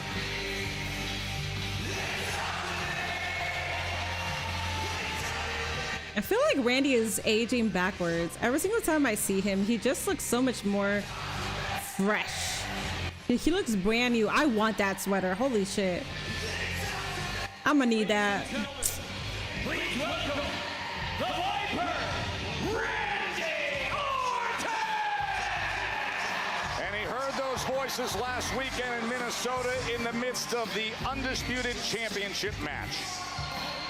Yes, he did, and let's take you back to April this past year, WrestleMania in Vegas. This one's been a long time coming after an epic battle. Cody putting away the Viper to retain the WWE Championship in Vegas. Now, Orton didn't take that loss particularly well, dropping Cody with the title post-match before punting the ice. Smackdown is loaded. Smackdown is going to be the better episode. It's going to be the better show moving forward because of the talent that's on there. The women's division, it needs, they need more over on Raw. They either need some of these SmackDown women to go to Raw, or they need to move up some NXT talent over to Raw. Tatum Paxley would be a good one.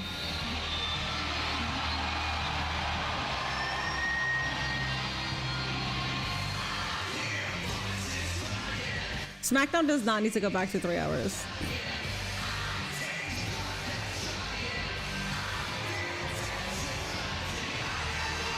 The return of Randy Orton.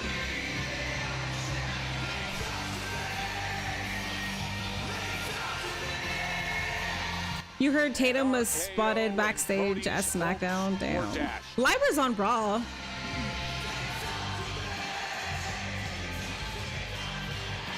I would have preferred to seen Tatum there, but it's okay. We should keep moving up NXT women over to SmackDown, because we already know that the NXT women that you have moved up, you've been cooking with, right? You've been utilizing Blake Monroe to the best of your ability. Yes, you have. So let's go ahead and move up Lola Vice. We already know it's going. So, and let's go ahead and do Tatum. Why not? So you could not do anything with them. Day with the 199. I'm gonna pretend that WrestleMania 42 build never happened. I'm gonna get that sweater. Women's division needs better writing and call-ups. I'd be scared for the call-ups. So yeah, I was scared for Fatal Influence, and they proved me wrong. Philadelphia. Well, that didn't take long. You knew it was coming. And Randy Orton, you got a major problem on your hands. Is Punkers coming behind? Looking for him all night long. Time for talk is over. Oh, and Randy ducks out of the ring.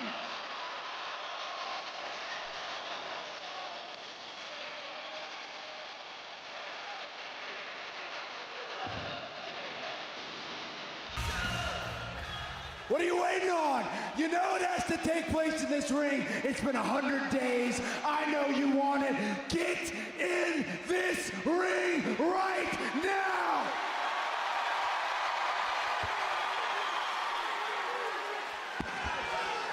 Don't tease it. I know you're about to tease it. You're teasing it. Yeah, okay. Randy backs off again. Orton just toying with Cody now.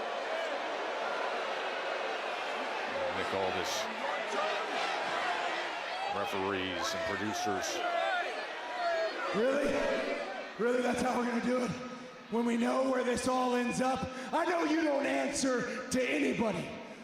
But after 20 years, after everything we've been through, especially recently, Randy, you owe me an explanation. I owe you an explanation. I owe you. Are you crazy? I don't owe you jack. You, Cody, you asked for this, remember? Back during the road to WrestleMania in March, you asked for the very best version of Randy Orton. In fact, you gave me permission to be the very best version of Randy Orton. You cocky, arrogant son of a bitch! You gave permission to me, a 14-time world champion, the Viper, the Legend Killer. Well, I played your game, didn't I, at WrestleMania 42 in Vegas? I gave you the best version of Randy Orton, and what did you do? I'll tell you what you did. Right in the middle of that ring, you beat me. 1, 2, 3. Congratulations. But in that moment, something deep down snapped. I first felt an echo, and it got louder and louder and louder and louder and louder, and the voices came back more clear than they'd ever been during my entire career, and they told me to do whatever I had to do to put you down on all fours, back up, and kick you in the face as hard as I could. And then, in that moment, I realized that the best version of Randy Orton wasn't gonna bring home number 15. But the worst version of Randy Orton can and will. No, I don't care who has it. I'm gonna take it back. I don't care if it's Owens. I don't care if it's Punk.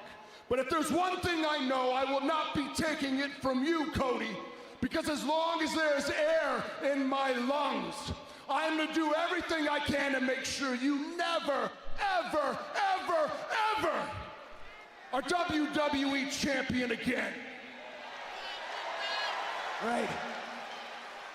The worst version of yourself. Where's the title right now? What are you talking about? I'm not held to the standards of the championship anymore. I don't have to turn the other cheek. Look at me! I don't have to turn the other eye. You talking about the worst version of yourself? What about the worst version of me? I don't have to be the damn good guy anymore.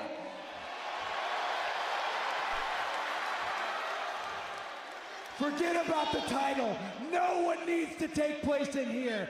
And newsflash for you. You call yourself the Legend Killer. Look all around, Randy. You're the last legend left in WWE.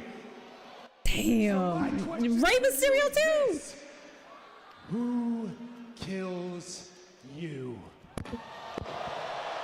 We're just gonna forget about Ray like that. Wow. Oh, God. Randy Orton is suffering from a psychosis that is feeding on itself, and that truly is the stuff of nightmares. But Cody Rhodes... I don't know, man. I think we're always like Homelander Cody incoming, heel Cody incoming. I feel like we always think he's coming and he never comes. The worst version of Randy, but perhaps the most He's like, never mind. focused version of Cody.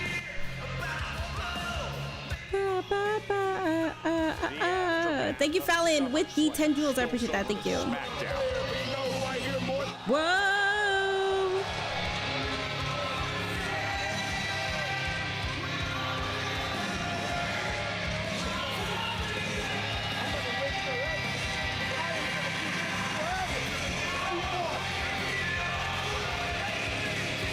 Triple 40 have my attention now. Randy or Cody can be Punk Drew level if they do it right. Cody and Randy, great. They get to solve their problem. Punk Drew level is my favorite. CM Punk and Kevin Owens. Bro, what are we doing here? Oh my God. Yet again, who has to earn their way back in? How long is the rest of your contract? Please fucking get out of that. What the fuck are we doing?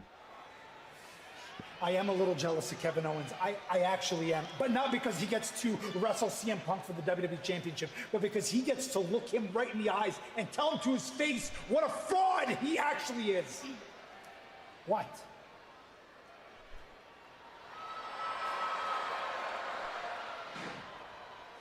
Are we still doing this? Yeah, talk shit. I mean, you crying behind my back. You got a big mouth when I'm not around, and I know you're jealous. I know Kevin's jealous. I don't know what he is. But at least Kevin has the decency to say it to my face in front of the people. You think I got a problem saying it to your face? Hey, I'll tell you right here. You're a fraud. And your days are numbered. And guess what? You stand there right now, I would started like Sammy. I have a broken bone in my hand, but if I didn't, yeah, laugh it off. Understand this, Punk, if I didn't, I would break your face right now. No, you won't. No? If you could have, you would have in Chicago, but you lost. Just like Kevin's gonna lose. So you're at the back of the line, in the jealousy category and the title shot category. I'll give him a title shot before you. I'll give her a title shot before you. Back of the line, pal. Next week? Next Friday? Johnny Gargano versus CM Punk? Is this going to awaken Johnny? And let him talk to us. Are you going to be awakened now? He just gave you a title shot. How much longer is this gonna go on? Get the fuck up, Johnny. CM Punk is willing to give you a title shot. This is pissing me off. That's not enough to wake his ass up? I mean, I already beat the little sidekick, whatever her name is. I am over this. Tonight will be the last. Excuse me, Jade. In just moments, you step in the ring with Charlotte Flair one-on-one in tonight's main event. I spoke to Charlotte earlier tonight. We don't care. We don't give a damn, actually, about what Charlotte has to say. I mean, you would think that as many times we put our foot down her throat, she would learn to keep her mouth shut. Exactly. Week after week, we've proven that she's nothing compared to Jade. And honestly, Charlotte is just jealous of Jade. I mean, she's everything that Charlotte isn't. Look at her. We got a supermodel, abs of steel. She's the greatest wrestler of all time, and the only thing missing is that beautiful WWE Women's Championship around that waist. Exactly. Well, we all know this is just business as usual. Now, I'm gonna put an end to the disrespect by simply whooping that ass. Well, here we go. Queen Storm next. Up next, Charlotte versus Jade. Is this the main event? I hope it's the main event. Para hacer historia, mi gente. Ooh. They say Triple Mania cool. Ooh. Sammy, quit whining and do something about it. I love that he called CM Punk a fraud. I love it because he was the only one that has said it to his face that he is one. Jordan dropped 50 with a broken foot. Be a winner for one, Sammy. Johnny is depressed. He needs more time. Do you need some of my pills? I can do a medication cocktail for you that will get your ass right back up. DM me on Twitch, Johnny. If you need some listen, I have like 3 bottles of antidepressant medication because I don't take it, but they kept prescribing it to me and I refused to take it. I went to go pick it up, but I never like took it. So I still have like 3 bottles of it.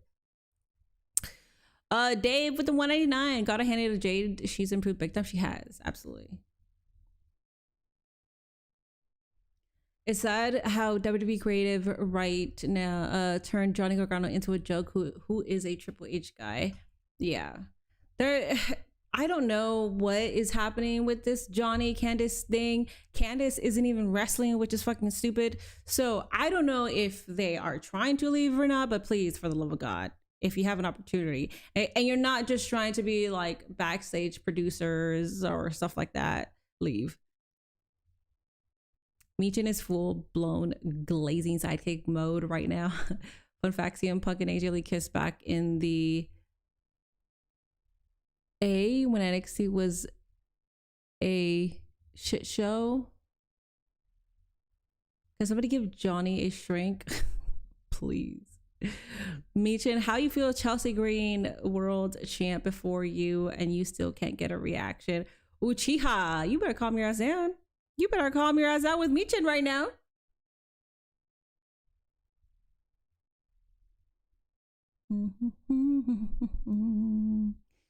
I'm jealous of Johnny Gargano's retirement plan. He gets paid to travel around the world and take a nap.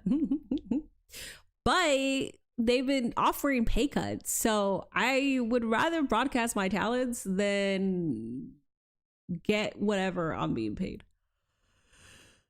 Enough is enough. Enough. We need AJ Lee as undisputed and have Miss and Mr. Greatest of all time. I mean, she'll kill it on the mic.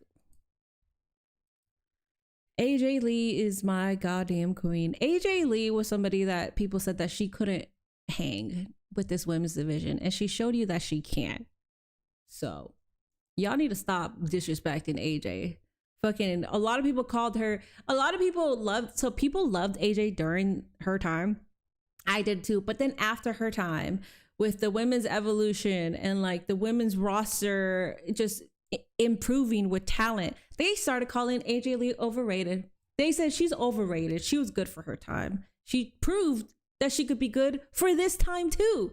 Imagine that. Imagine that, ya dumbasses, ya numbnuts. Man.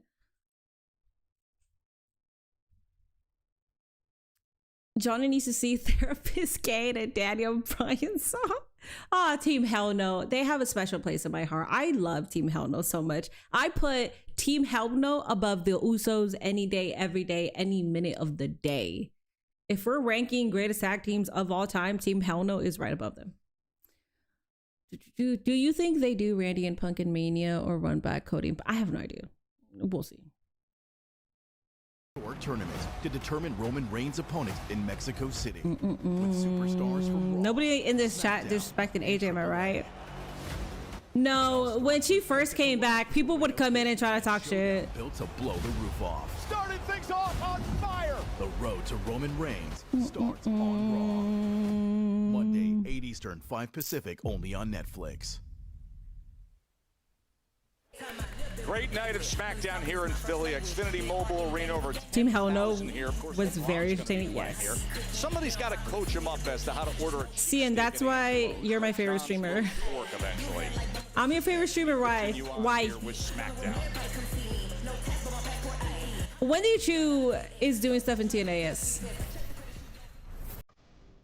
Oh, she's gonna talk about it. I tried really hard to be supportive, like really, really hard, because I love my sister so much, and I worked so hard every week to get to WrestleMania, and then it was taken from me.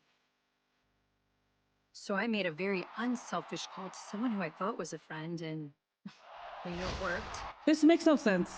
I don't get this storyline. Single-handedly revitalized Paige's career. And how does she repay me? By losing the tag titles and leeching onto my sister every chance she could get?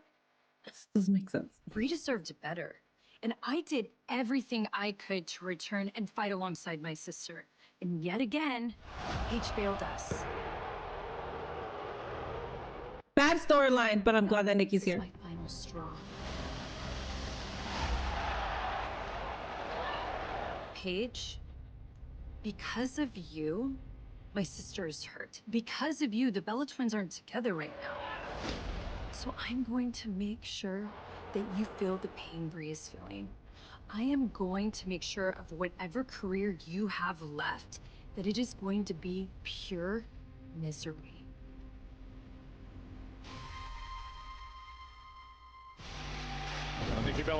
Well, if there was a plan to see Paige and AJ Lee versus the Bellas, that has been put on pause. And now it's JC Jane getting her shot at the Women's U.S. Championship against. She had to be replaced. She was injured. Just makes no sense. She's the one that made the call too, but it's funny because they hadn't mentioned that, so she was like, "I made the selfless call of bringing Paige in." Like, wait, what? Will defend against the War Raiders and the new and improved MFT.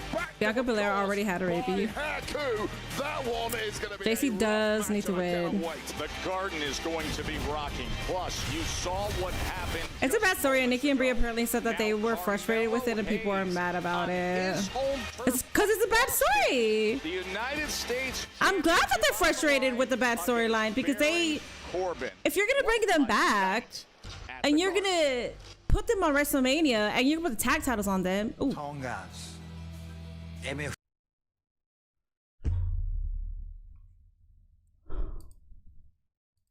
Don't tell me your bitch ass just stopped right now. Shinsuke's on my screen. Are you fucking kidding me? Who I am. The king of song style. The artist known as Shinsuke Nakamura. I'm back. And this time, I will not be alone. You're not gonna be alone. He's not gonna be alone. I'm starting a war. He's starting a war. I'm no longer one. He's not a one-man army. Already. He and I. We make it clear. Make it clear who we're warriors. Who are just pawns. これは警告だ. He is your warning. Running out of time. Okay. It's I don't think it's Hiromu Takahashi. I don't think it's him. I forgot his name. It starts with a T.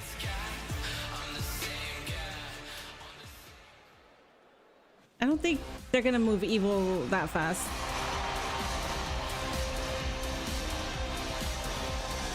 Call up Naraku to team with Shin and dominate already. Whatever they're doing down in NXT, which is crazy for me to even say this, they're not cooking. It's crazy for me to say that somebody coming outside of WWE, somebody who's very well established, going into NXT is not cooking. I fucking hate what they're doing with Naraku. I hate it. Every single time him and Tony D are on my screen, I walk the other way. I'm not paying attention.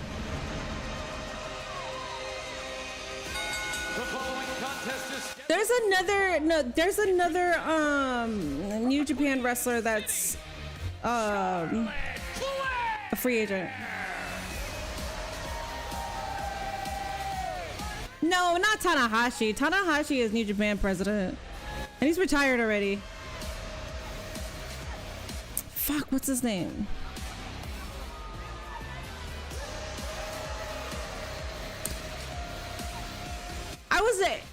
I'm not talking about Hiromu Takahashi. I'm talking about somebody else. Somebody already said Takahashi. It could be him, but there's somebody else.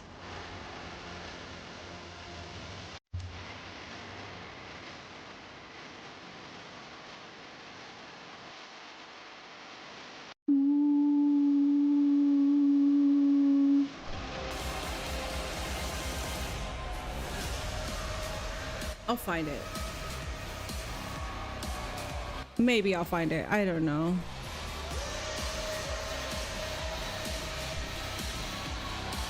I was doing like a deep lore the other day. The rivalry that has turned personal. Jade injured Alexa Bliss, putting Charlotte's dear friend out of action. And tonight, Charlotte fights to avenge that.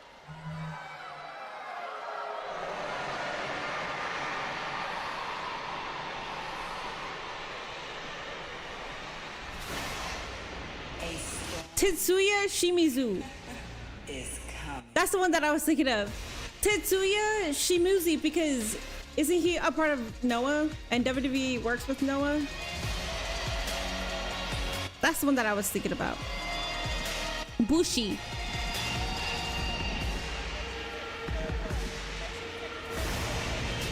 Jade and her baddies. In the end, Shinsuke brings Tagaloa back. I was thinking the same thing. You sent me something with the DMs. Wait, how far behind am I? Because my sussy site lagged, and I don't know if that sent me back like a whole ass minute more. I only say that because Shinsuke said they're running out of time, and his nickname is the Ticking Time Bomb. Oh, interesting. Like 15, 20. Okay, so I'm still okay. So it's still the same thing then. Oh, okay. I didn't know that. That's okay. That's a good reference. We've had many brawls between these two. We've had ladder matches. We've had tag matches. But finally, these two icons of the women's division here on Smackdown are ready to settle this in the ring, one-on-one. You sent me in the Discord DMs. I don't know why I went to Twitter DMs. Rittner Street, Swanson Street, at what's now the 2300 Arena here in Philly. It's a perfect city for grudges and battles. Kind of hatred that has roared between Jade and Charlotte in the course of the past month. Let's settle it in South Philly. This is so stupid. Alrighty, we got Jade versus Charlotte. We will have a Twitch prediction here coming up shortly over our YouTube. Please make sure you are liking the live stream. It's been a chill stream, so I appreciate y'all being with me. We're just chilling. We're just having a chill mood type of stream. But internally, you know, that rage. Oh, you did one already? My bad. I'm so behind. I'm thinking that the match is already starting, but yet you guys have been seeing this match for a while. I will find another one. I'm not gonna redo it. No. Regaining. I'm gonna try to find another. For now, look at the intensity. Both. I'm gonna try to find something that's more at par with like what you guys are on. Dave, thank you so much for the $4.99. Bittersweet. We're getting this match now and not at SummerSlam. I know, what the fuck. This is a SummerSlam match. Guys, I'm trying to find a stream that's not so far behind.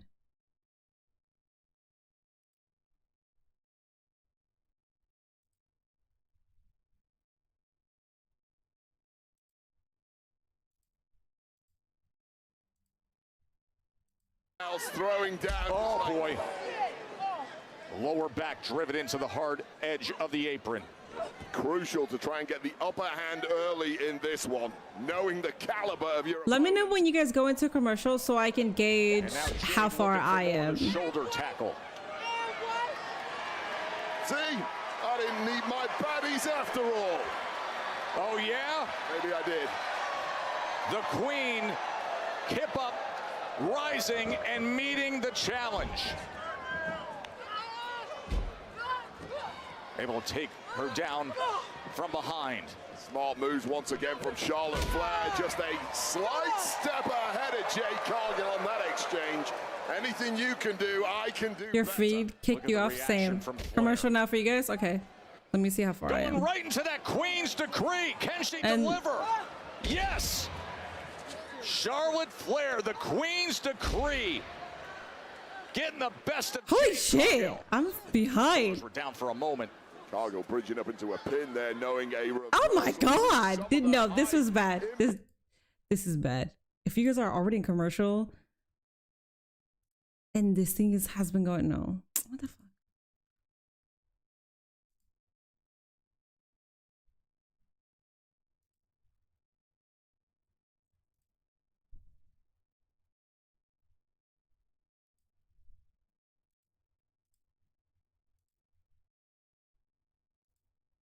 Able to fire back after the offensive assault that started this match with Charlotte Flair and get the best of Charlotte out on the floor, smashing her into the announce desk and then throwing her over the barrier.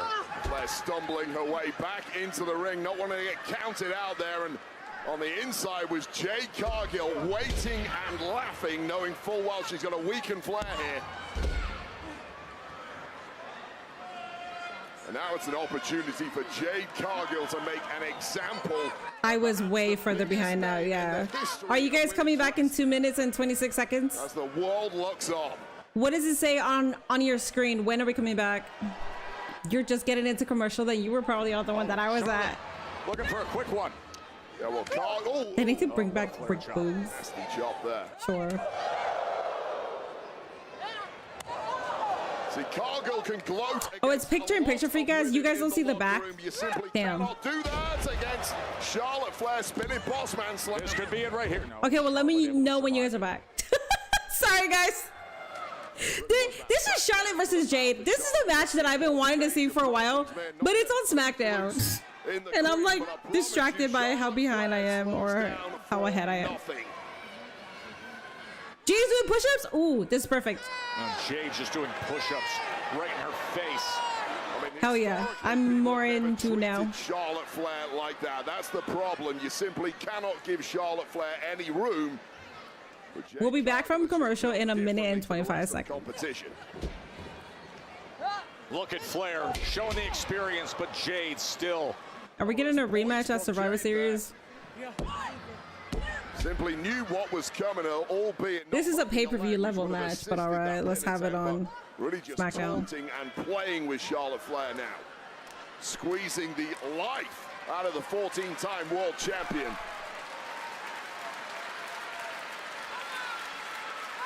Charlotte Flair came in dressed to the nines, covered in diamonds, but is getting treated like a dog's dinner now, Joe. And it's just been too easy for that powerful frame of Jade Cargill to take complete control of this match. Jade has been feasting on it. Taking complete advantage when things turned, when she smashed her into our announce desk. And Charlotte is trying to draw upon this massive crowd here in Philadelphia. We're going to fight her way back with a series of right elbows. Just creating a little bit of separation.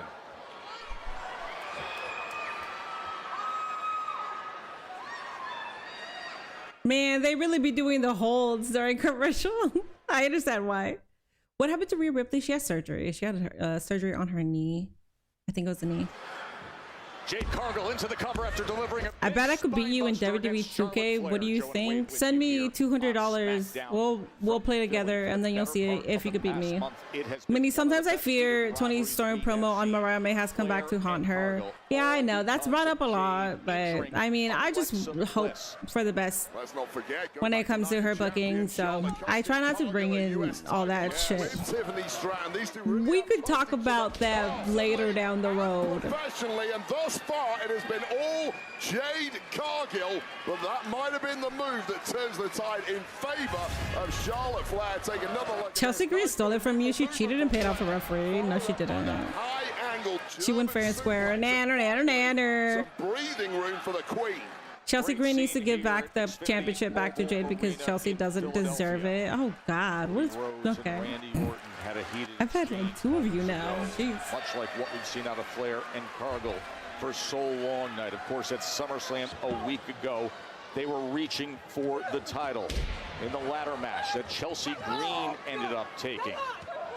Now we're gonna brawl on our hands. We have some crazy takes in this chat tonight. I know. Between these two. Yeah, she did. Chelsea Green used a lot of illegal wrestling moves just so she could cheat with a championship that she doesn't deserve. It was a ladder match. What was illegal? What illegal wrestling moves did she use? It was a ladder match. Enlighten me, please. Look at the reaction by Charlotte Flair. I've seen AEW fans really drag her since her debut, so it would suck if the WWE run doesn't work out, yeah. Just a beat too slow now, and this one has fully turned around. Complete 180, and Flair in control. I've seen the AEW fans take any opportunity to shit on Blake. Charlotte has to survive it. I hate that shit. From Jade Cargill, the whole world thought that was Charlotte Flair. I don't like tribalists, but then I also don't like people that just want the worst for people just because they don't work for the company that they prefer anymore. I think it's fucking stupid. And now Cargill stalking her prey as Charlotte is struggling to get back to her feet. Well, Flair just got knocked dead in her tracks. And even Flair didn't see that one coming. She used the prettier, and that's Christian's move, and it's illegal to use another man's wrestling move. You're fucking, no, this is a troll. Ain't no way, this is a troll. I'm not dealing with this. Flair up top. I cannot believe that people's finishers are the first of their kind outside of Chelsea Green. Chelsea Green was the only one that stole a finisher. I'm not doing this shit. Who are you rooting for again? Who are you rooting for again? Come on, Jade. Okay, so Jade doing the one-winged angel, that's not stealing somebody's finisher. That's not stealing somebody else's move. The fuck you, no. Absolutely not. Absolutely the fuck not. I am done. This is a yapper. I can't. This looks ugly, Charlotte. My, oh my. Flair survives. Oh, such great back and forth action. First of all, that and back what I miss. A dumbass. Just rolled through so quickly by Jade Cargill. This unique slam here, spinning round on a very tightly hugged pin at 2.9. Flair kicks out, but Flair looks dead and buried here. Oh, she's sitting there in the target zone. That is not where you want to be against this version of Jade Cargill. Jade Cargill, who does not go to the top rope too often, has taken a beat too long over it. Charlotte able to get back to her feet for a moment. Jade pushes her back. Charlotte back on the attack. And here we go. Little signature stuff of Trish Stratus right here. A little stratosphere action, but the power of just ridiculous. That strength, girl. Let's go. Avalanche bomb. Flair again able to survive. I mean, just so impressive from both women. First of all, the sheer power of Jade Cargill. Women's division just hasn't seen this before. Perfectly executed avalanche bomb. And, well, Charlotte Flair doesn't just look good, she is double top with it. And Cargill now questioning, what the hell do I have to do to put the 14-time world champ away? Jade Cargill could have stayed in AEW, but she wanted to go to WWE for her legacy. She did not all the big money offers Tony Khan gave to her. Now with what she's dealing with Jade Cargill could do whatever the fuck she wants. She said that she's a woman in her 30s, so it's now or never. I understand that. She had to do what she had to do. She's not in her 20s, where she could probably wait it out. Charlotte smart enough to take out the other leg. And a bullseye right on the kisser. Here we go, Joe. Figure four. There it is. Can she bridge it? Charlotte Flair looking for the figure eight. And it's locked in. It is locked in. Charlotte has locked. The baddies are here. The way that Michin, she slid. And then Michin able to break up that figure eight. Hey, hi Alexa. Are you kidding me? Alexa Bliss. Welcome back. With that snapped arm, courtesy of Cargill and Powell several weeks ago. Haven't seen her since July 10th. What did you have behind her? Oh. Lily in her grasp. Perfect timing, but what in the world? Don't tell me she has magical powers again. Oh, damn! Oh my God! Yo, that gave me chills. Former NXT Women's Champ. What the hell is Paxley doing here? Very powerful. Tatum and Alexa together is playing a major role here. Meanwhile, back in the ring, Charlotte and Jade. Oh no! With Alexa right here. So it's gonna be Sister Abigail DDT. I don't want to hear shit about botches. I don't want to hear shit about that. So it's going to be Charlotte, Alexa, and Tatum. And now Flair going up top. She can kill it here, Joe. I like that. Flair. Natural selection. Can you believe this? Charlotte hitting a sister Abigail. Okay.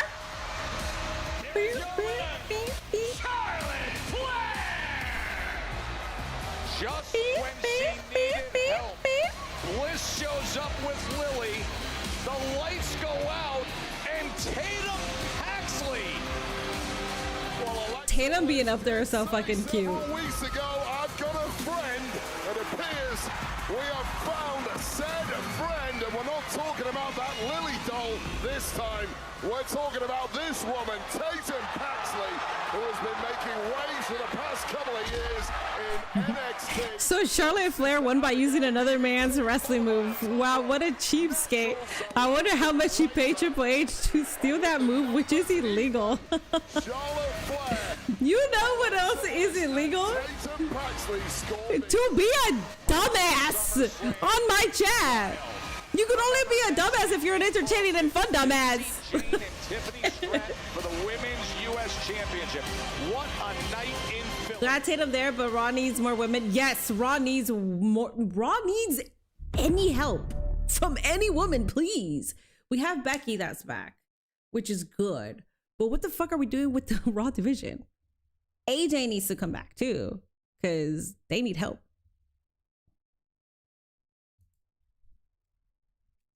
Charlexatum. I don't hate it. Jade been catching W's lately. I'm okay with it.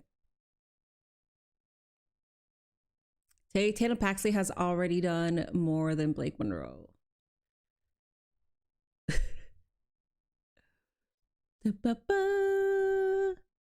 Zendaya sent you a very important message. I saw the stupid little message that she sent me. It's stupid. And I have a bald spot. Oh my God. Oh my God. Look at that bald spot. Shit. No, it's my hairline. It's my hairline, guys. It's not a bald spot. When you have Mayan hair like me, okay, and you wear ponytails, sometimes it strains your hair where it's ripping the hair out, okay?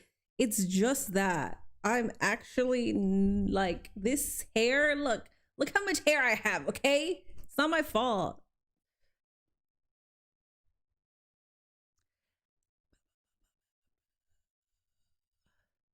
They're throwing Tatum right in with the big dogs. They did the same thing with Fatal Influence, and I don't like it. Oh, AJ Lee would be on SmackDown. I forgot that CM Punk went to SmackDown. I forgot.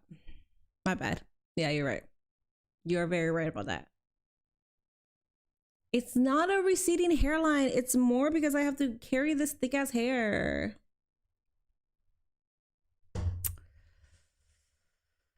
I'm sorry, what was y'all saying about getting rid of dark characters, TKO?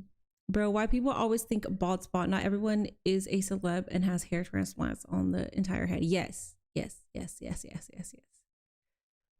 Time for me to have a bangs era? No.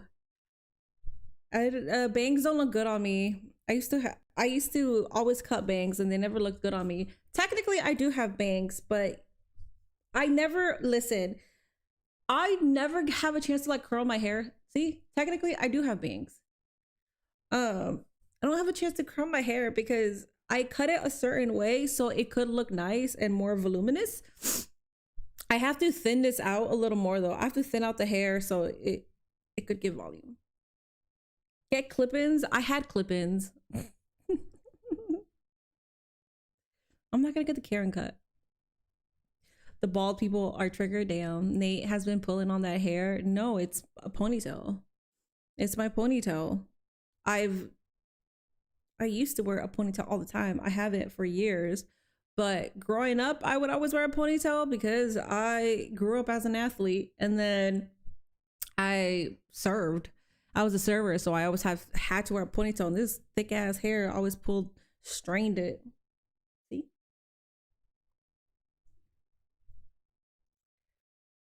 I don't need a fade. I look emo now.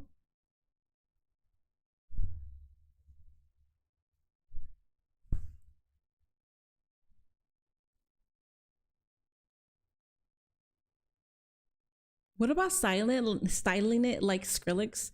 I used to have a Chelsea hawk, a mohawk, I grew up punk. I did all that shit. So I did all that shit.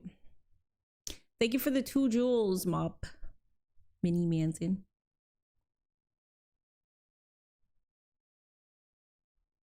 Anyways, y'all. You need to go to the barbershop and ask them to spray on that hairline and fix your shit. How about you shut your bitch ass up? Tatum Paxley became a member of the White 2 before Athena got consistent Dynamite booking. You hate to fucking see it, man. Alrighty, y'all. I can see you, Minnie, as a full-on metal headbanging. I wasn't a metalhead. I liked metal, but I wasn't a metalhead. I was into punk music and 80s music. I was into a lot of rock genre-based music that I don't know if you guys will know what it is. I don't know if you guys know what psychobilly is, but I used to listen to that. Rockabilly. I don't know if you know what 77 is, but yeah, I was heavily into all that shit. I'm not trolling, I'm just expressing my opinion. You are trolling. You're fucking trolling. If I get to know you better one day, I'll show you. What?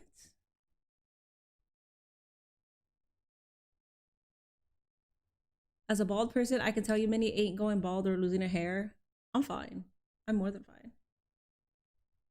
I have to do some hair treatment or ointment here, but it's okay. Anyways, gals,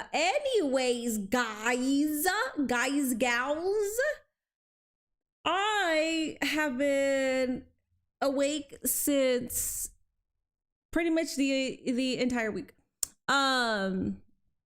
So I'm gonna call it. I'm not gonna yap tonight. I'm not gonna be here tomorrow. No Triple H stream tomorrow. I am working. There's nothing on Sunday, so I'll be back on Monday. I'll be back for Monday Night Raw.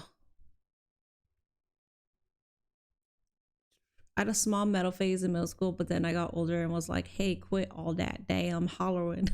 That's fucking funny. I'm not gonna go to sleep. I'm gonna just like chill. I'm gonna chill, wait for Nate, and then we're gonna watch George Lopez. I grew up watching George Lopez.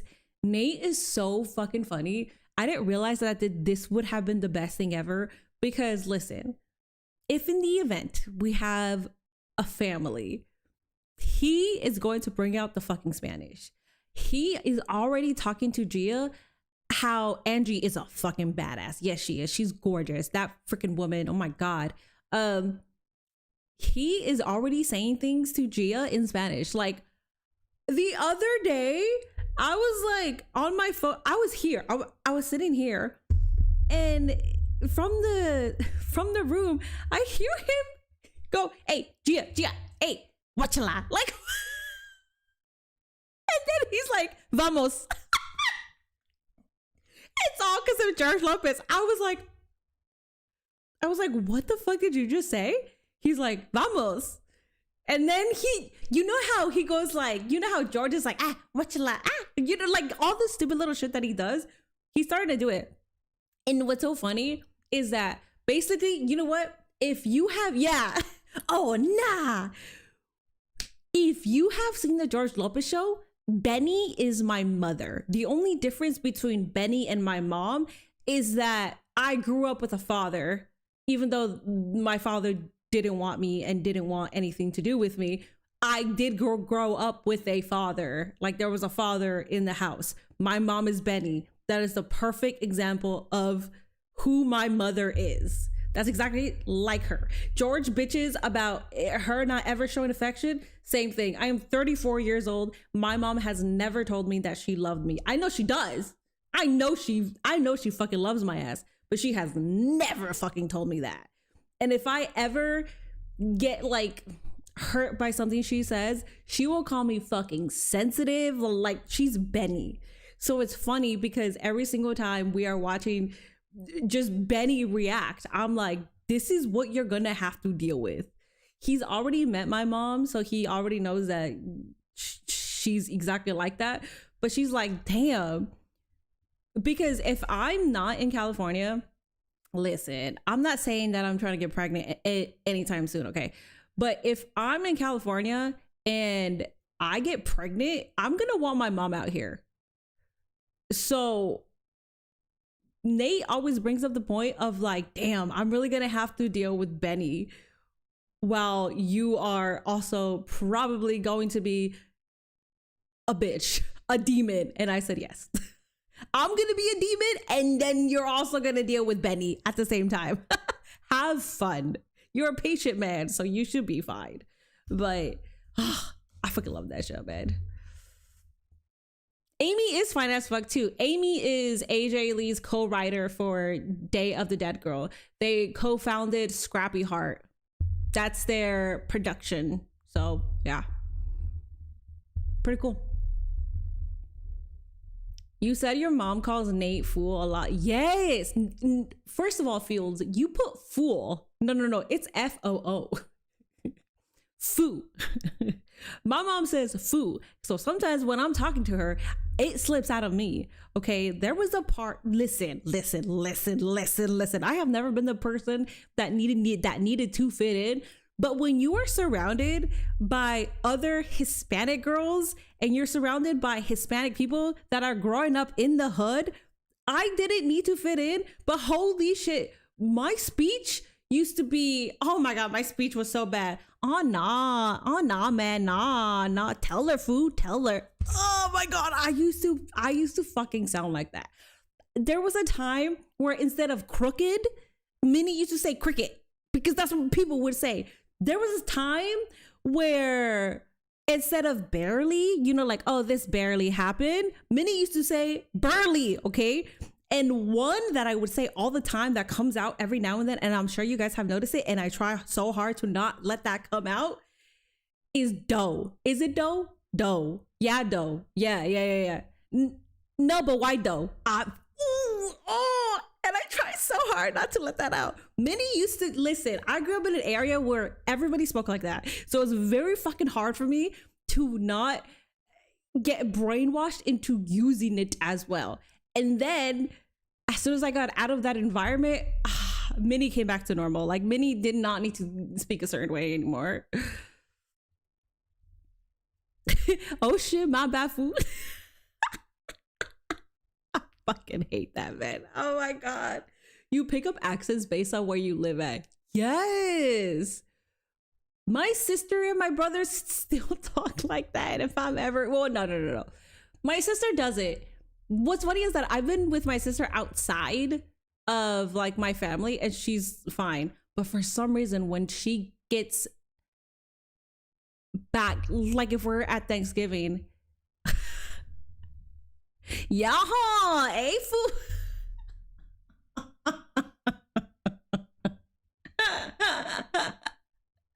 Oh my God. I've been around white people and I have never like sounded white or anything like that. But yeah, you do pick up accents.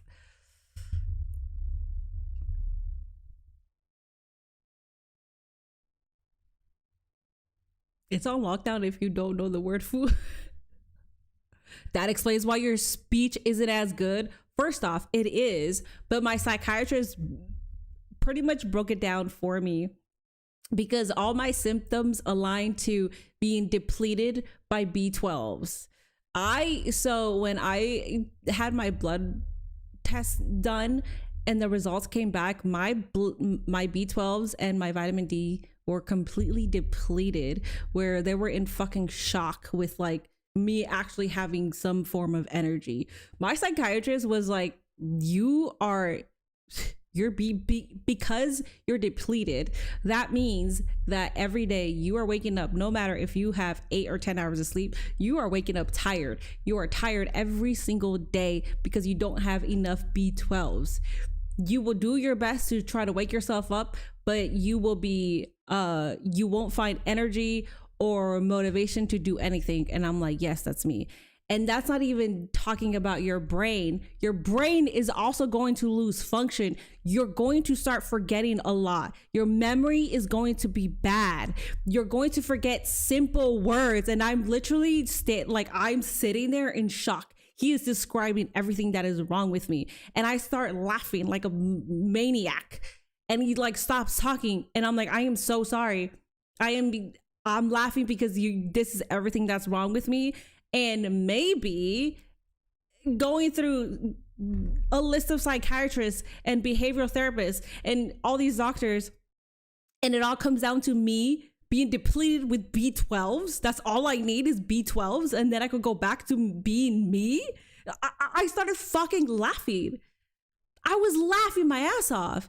They were like, my speech over the years, my speech has deteriorated. I will forget simple words. I will forget what happened yesterday. I will forget what I just watched on a TV show. And he's like, the B12s, and like he's using all like these scientific, like it'll eventually do this and blah blah blah. And then he did say that it'll start aging me a lot faster than most people if I don't get my B12s fixed. So can you imagine somebody going through antidepressants and like trying to figure out what the fuck is wrong with you, and for this one person to literally tell you everything that's wrong with you without you telling him? I didn't tell him anything. This was a new psychiatrist. This was like the same building, so they have all like the notes, but this was a different psychiatrist. I didn't tell him anything, and he literally pinpointed everything that was wrong with me. It's stupid ass B12s. So I told him I'm taking B12 pills, and he said those shits don't fucking work. He said I'm at a point where if I'm taking the pills, you would need to absorb it with your food. But at this point, it's not gonna absorb shit because I'm too depleted for it. That I need B12 shots. I need the fucking little shots. So I'm going on Tuesday to hopefully get a B12 shot, because I did more blood work for my doctor to hopefully do it for me. But anyways, if this turns out to be the reason why I haven't had motivation and I haven't been able to function clearly, or my speech fucking sucks because I know that I have always been witty and smart, and I was fast, and my communication skills were one of my better assets, because if I would get into an argument with someone, I would absolutely destroy them. And now I feel like I'm just like trying to figure out the words. Do you realize how fucking depressing that is? That's why I'm depressed. That's why I went through my depression, because you used to be this super sharp person, and then all of a sudden you're like a fucking idiot. Like, you sound fucking stupid. Yeah, that's gonna make anybody depressed. Anyways, I was a fucking, you know what? It makes sense why he needed to check if I was on drugs or something. Cause I went from like sitting there to laughing like a crazy person. I just felt like a revelation. So with that revelation, I was like, I couldn't help but laugh. I was like, I was speaking with people with PhDs. And like, not one bitch told me about maybe your B12 is low. So fucking stupid. Remember Minnie used to hustle on the block? Yes, I did. It's also because of the damn phone of yours. What do you mean? What do you mean my phone? It ain't perfect. We all have imperfection and flaws. We do, but my memory wasn't always like this. It was always very, very, very sharp. Very sharp. When I first started doing content creation, live streaming, I was so good at what I did. I was so good. I was cocky. I was confident. If anybody was here for like my blow up, I was fucking confident and I was on it. All I wanted to do was work, because I knew that I was good. I had the talent, I had the spark, I had the wit, I had the natural charisma, I had the comebacks. So if anybody wanted to like talk shit or like just whatever, like I would improvise it all and I would do a good job. I would rewatch my streams because I was like, you were so good at this. I would actually rewatch them. Now I can't rewatch and like anything that I do because I'm always like stuttering or I'm trying to find like the next word, and all of the good stuff that I had like went away. So this is fucking funny. Zendaya, check your B12, go to your doctor, see if you could get blood work done so you could check them. Sis got an on and off switch. You want to hear a hood mini? No. Thank you for 140 likes. Traditional doctors. You were here. I used to be funny, man. Let me tell you guys something. I have very bad depression. I'm lucky to be alive right now, to be able to hear and type. There were days I wanted to just end it all. It gets bad. Depression gets really bad. That's why I always advocated speak with somebody. If you don't have anybody close to you that you can confide in, go seek a professional, because professionals will help you. Unfortunately, sometimes you have to go through so many to like actually get good advice, but then for the most part, they can probably pinpoint what's wrong with you. Witty Portable. It's because of that damn is a phrase a lot of moms use whenever something's wrong with you. I low-key just be closing my eyes and imagining myself being the hero. Yeah. Oh, it's because of that damn phone. Yeah. Am I a Disney adult? I aspire to be one, but I haven't gone to Disneyland as much as like most Disney adults. And I was in California. I lived in California, and I should have gone to Disneyland a lot more. But when Nate and I went, I think I enjoyed it so much more. And we are aspiring to be Disney adults. Traditional doctors are all about money, that they ignore nutrition and basic stuff, which don't teach in medical school. I've had a good set of bad doctors. The one that I have now, I really like, because she listens.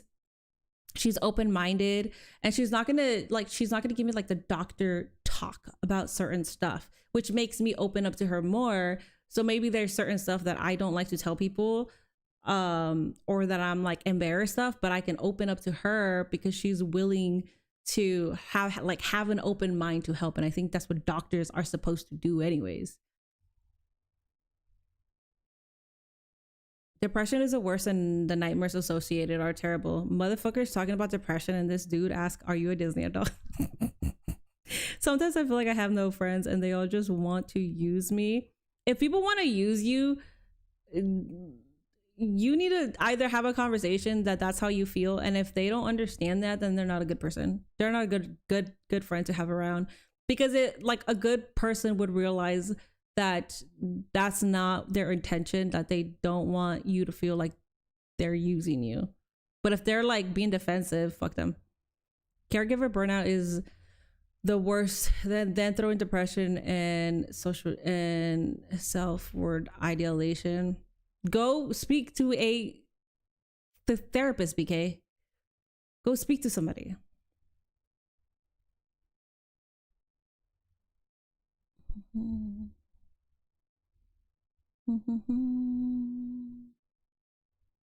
You're doing fine, thank you. Always turn your negatives into positives, because there's been times where I wondered why I'm still here, but then I realized God put me here for a reason. You just gotta find it. I also find, like, I don't know if you guys know the law of synchronicity, but basically it's like, if you believe it or like, it's dependent on this belief that we're made out of the universe, right? So we are made out of the stars, and this is God's way of letting us know that we are on the right path. So like, it's something kind of like if you think about an old friend or an ex, right? And then you're like, oh wow, I haven't thought about them for a while, but they showed up in my mind. And then it could be an hour later, it could be the next day, a couple of days, the next week, you see them, like, you just run into them, and you're like, holy shit, I just thought about you. That's the law of synchronicity. That's God basically telling you. That's God, or whatever God that you believe in. That's the universe, whatever you believe in. That's the entity, that's the deity letting you know that you are on the right path. This is like a spark, a hint of like, whatever you're doing in your life, whether you feel like crap or not, this is where you're supposed to be. That is why I gave you this like spark.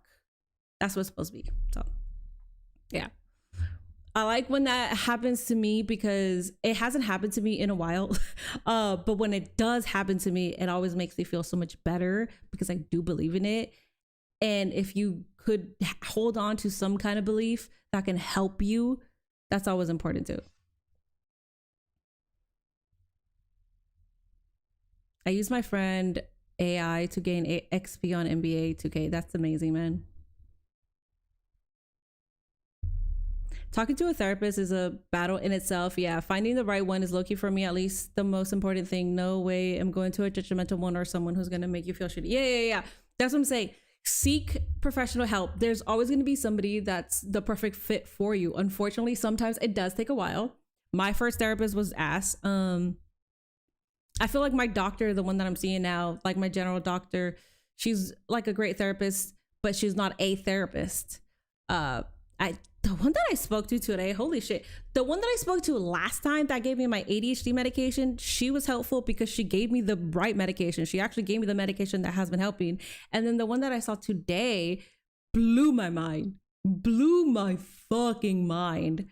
I was just sitting there like, it's like if he pressed a button and with that button, it showed everything that's wrong with me. And he talked about why me being so depleted with the B12 is affecting this and this and this. I am not on Wellbutrin. I got off of it. It gave me severe anxiety. And there were a lot of times where I had shortness of breath and I couldn't breathe. And there were times here streaming, I'm sure you guys could remember, I'm like this. That was the Wellbutrin. Same. Yeah. Fuck that. I don't know if you guys remember the story of like me and my doctor trying to work out my ADHD medication, and then we were gonna like change my medication, up the dose, and then the doctor that was higher than her came and like destroyed the entire plan and was like, we're not gonna do that, we're gonna put you on Wellbutrin, blah blah blah blah. And it was because of my history, like they saw like a history of like whatever is there. So she did that, and then my whole world fucking shook because I was like, I'm on my way of like feeling better, and you just took everything that was making me feel better. That bitch made me feel worse. That's what I'm saying. Like, it's just like, it's a battle of like, unfortunately, it's gonna be a journey to find either the right medication or because my doctor is she's a resident, so she still has to do like years of her residency until she can like work by herself.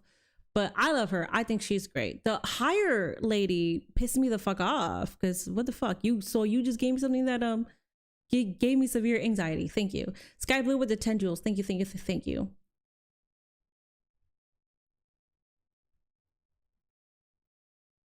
Not to get too serious, do not use AI as a friend because they will affirm you off a cliff. Yeah, an AI is always going to be smarter than you, and you don't like, it's just, I would not fuck with that at all.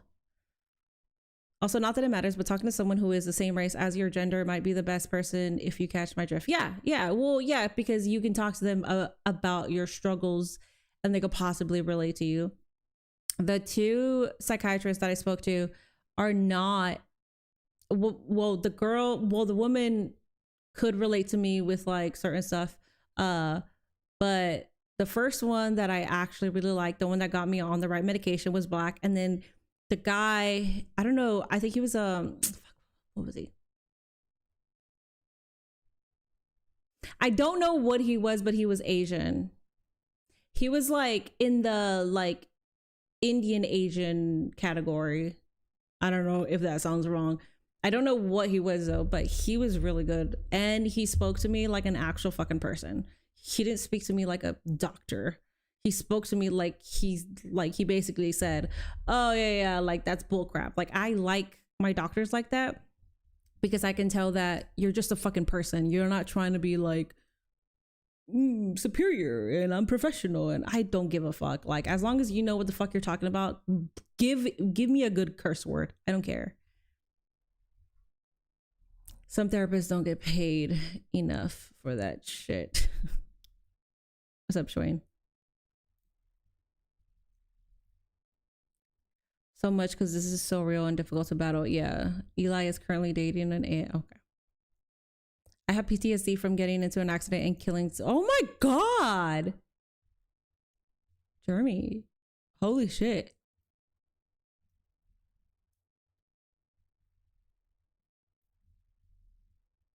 I'm gonna move on from it. I don't think anything I will say will make it worse or make it better. But damn. Oh my goodness. Yeah. I'm glad you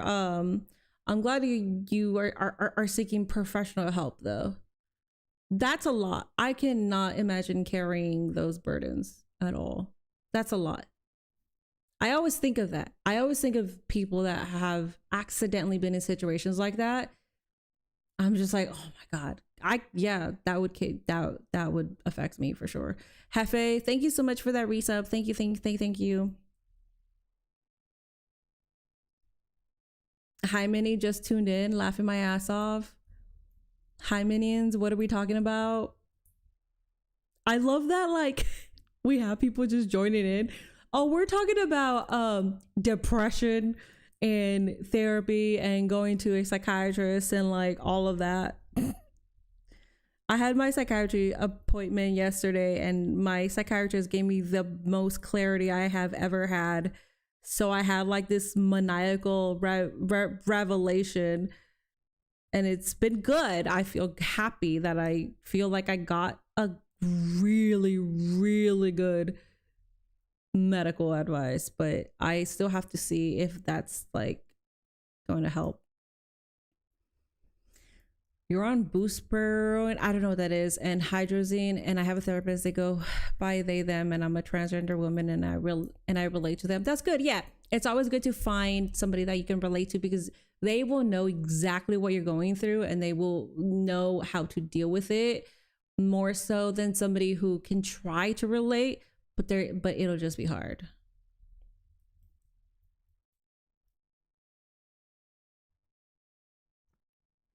No yapping tonight, she said, and here we are. I know. Well, guys, okay, listen. I did say that. I did say no yapping. I'm just gonna go and relax.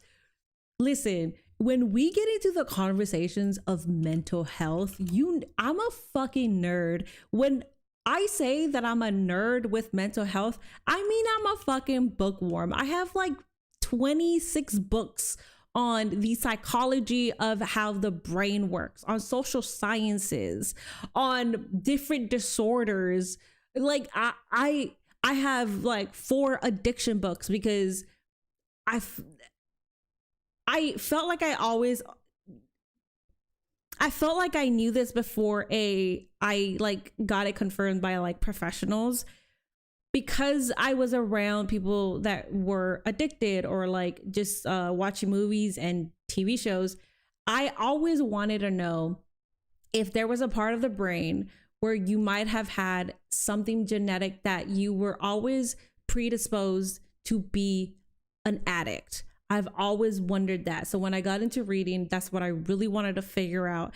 And I also wanted to know if, because people are dealing with so many things with their brain, like schizophrenia or just anything, right? Like bipolar, ADHD, like any sort of mental disability, would they become an addict because they are trying to self-medicate? These are thoughts that I had for so fucking long. And it took me like 10 years to actually finally like dive into it.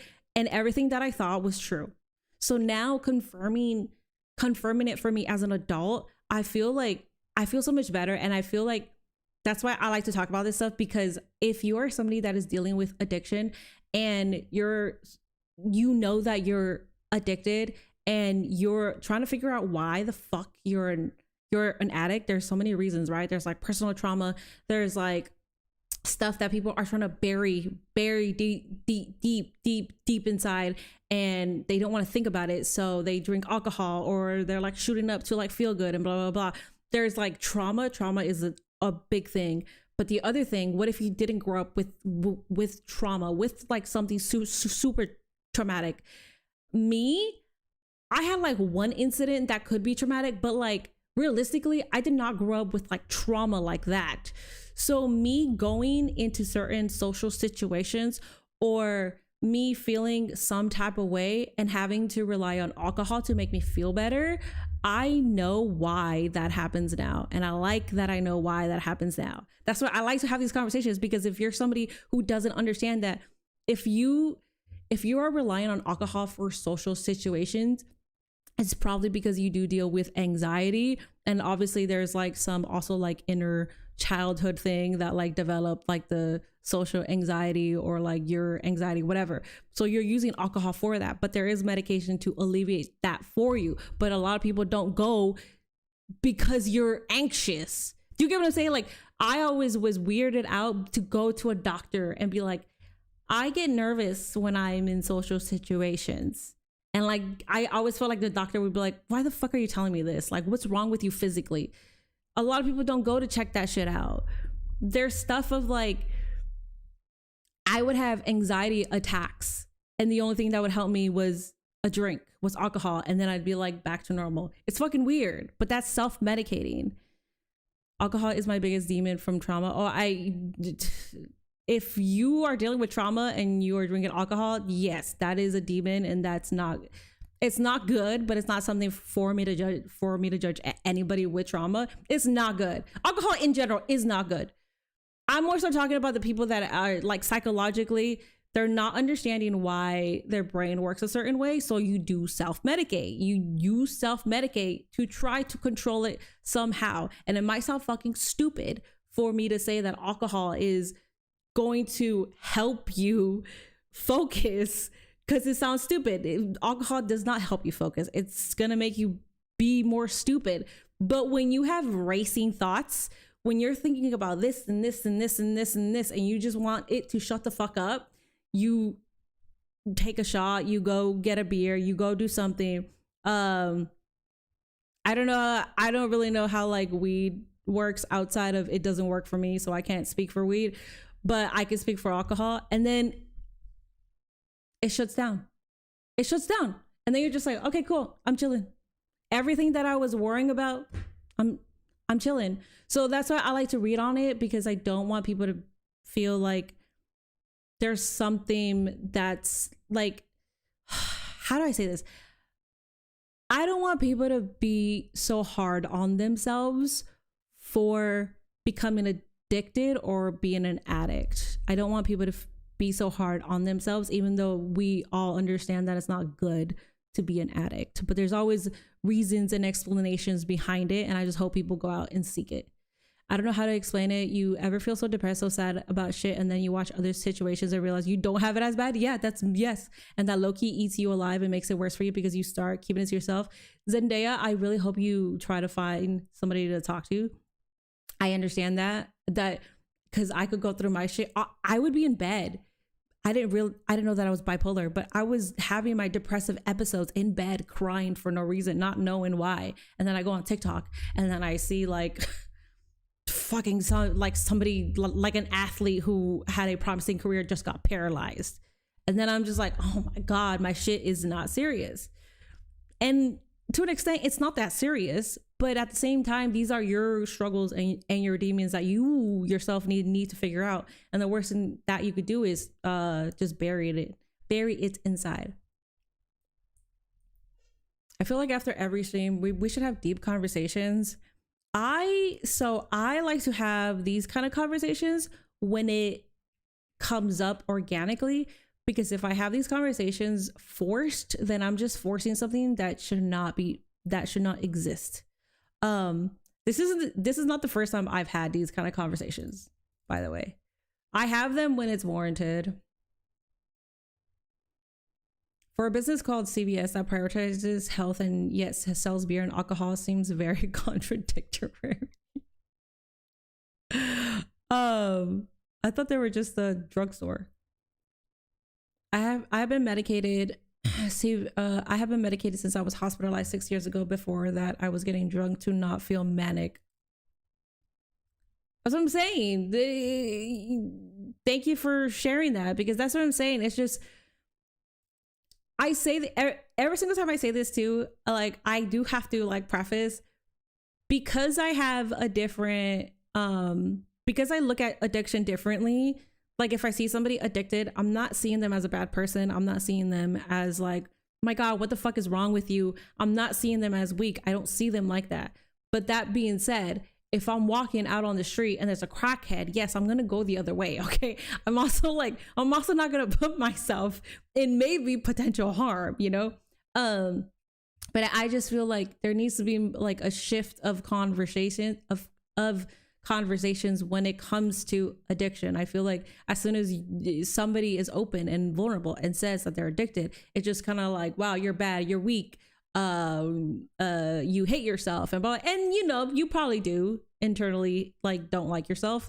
But it's just, I don't know, there's a notion that people think it's just like, why don't you just stop? I don't get it. Like, just stop.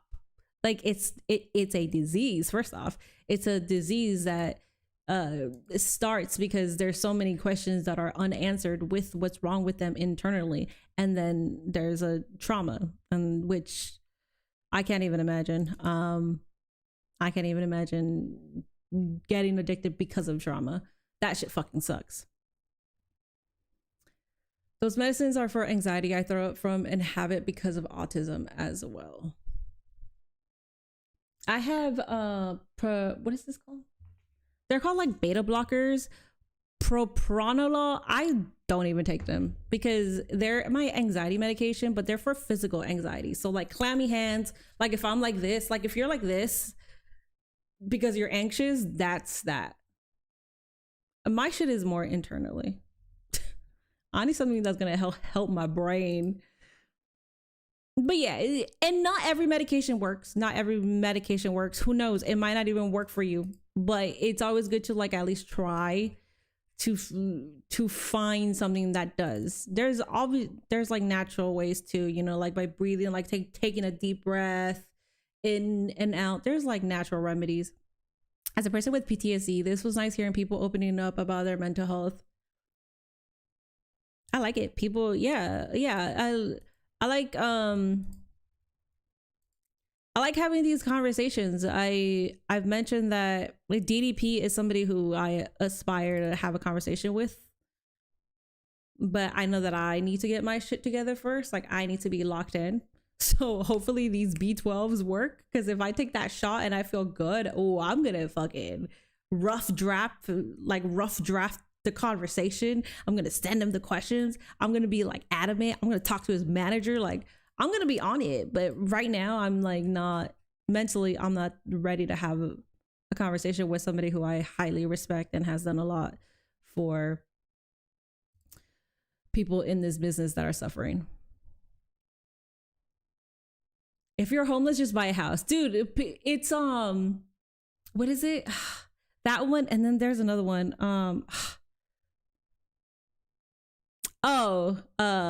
If you're fat, just lose the weight. Like when I talk about addiction, that's also addicted to food, addicted to gambling. It's not just alcohol. I'm talking about alcohol because that's been my suppressant from what's wrong with me. But when I mean addiction, there's sex addicts, there's gambling addicts, there's food addicts. You could be addicted to anything. So yes, that's like somebody who is going through so much and can't comprehend what the fuck is wrong with them. So they're using food as an outlet, or even with trauma, same thing. You could use food as an outlet with trauma as well. It's just fucking people need to shut the fuck up. Yeah, it's an actual fucking disease. And if you're a person who thinks that you could say that, you are so privileged. You don't even understand how privileged you are that you think that's how it works, because that means that you don't understand it. Yapping to us is how many relax. How come y'all haven't figured that out yet? Thank you for 147 likes.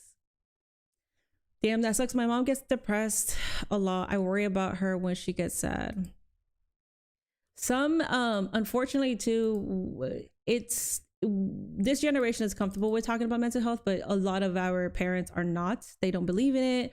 Specifically, if you all do come from a minority household, they do not believe in mental health. They find it as weakness. I know my parents did. I can't even talk to my mom, even though my dad did not get diagnosed with it, but I know for a fact he was bipolar. Now that I know what it is, I know for a fact he was. And I want to talk to my mom about it, but I know she's going to be like, don't believe in that stuff. Like, that's what they're going to say. So If your mom is depressed, I'm sorry that you have to see her that way, and I'm sorry that your mom is going through that. But yeah, it's just, I don't know if you do come from a household where where they don't understand it. If you're bald, just grow your hair. Kevin, you're bald, just grow your fucking hair. If you're paralyzed, just get up and walk around. Pookie, you're a dumbass. Stop being a dumbass. See, I think that's fair. That one is fair. All seriousness, I like this many can have serious convos. I can articulate myself so much more when we are actually having conversations that I don't have a degree on it or anything, but I read so much on it. So I don't want to say that I'm educated on it, but that I know about this. I have like, I'm reading about like something about outwitting the devil with just like inner demons and stuff. But I have a whole list of I have a whole list of like books that I'm gonna read based on one of them is bipolar because I want to understand it. But I have ADHD, I have like hypermania. I have so many fucking books that I want to read, but one at a time. If you're scared, just be brave. If you're broke, just go get money. If you're a virgin, just go have sex. I don't know, because you can pay for that. So I don't know. Never mind.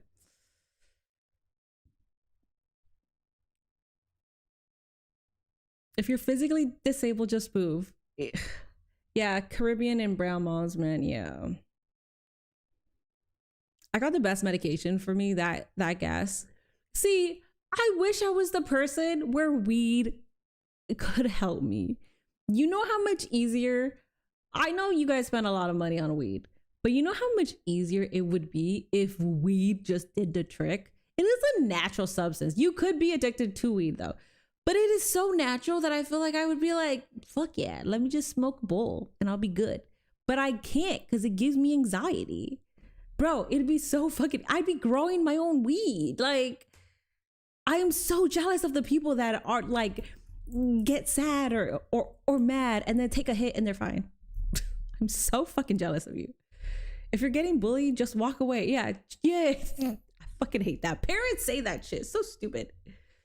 I'm not epilepsy, and that gave me depression because I couldn't do everything I wanted with what? What'd you write?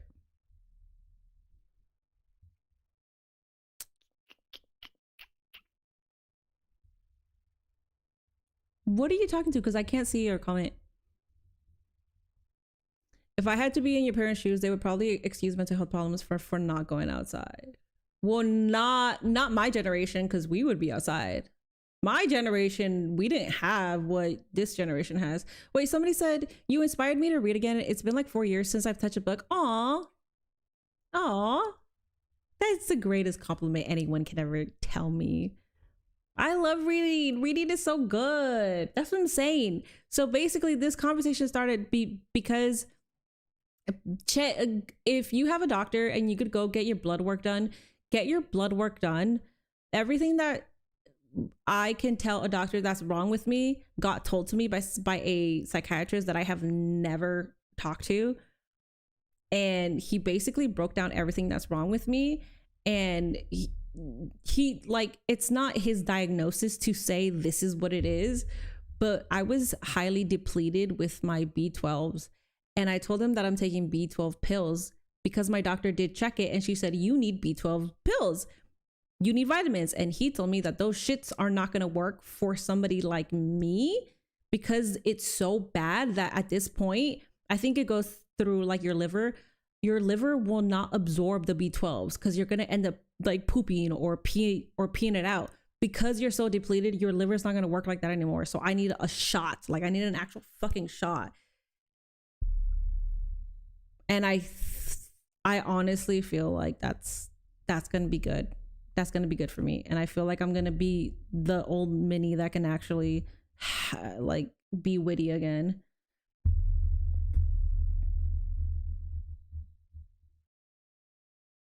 What's up, Betty? you do research, not reading. That's fine. I mean, you don't have to read if you don't want to, but I would suggest do research on something that you feel like you need to find out specifically for yourself. I have a huge announcement tonight. Ryan Allen Reeves is all elite. Mental health is a very serious thing. It is.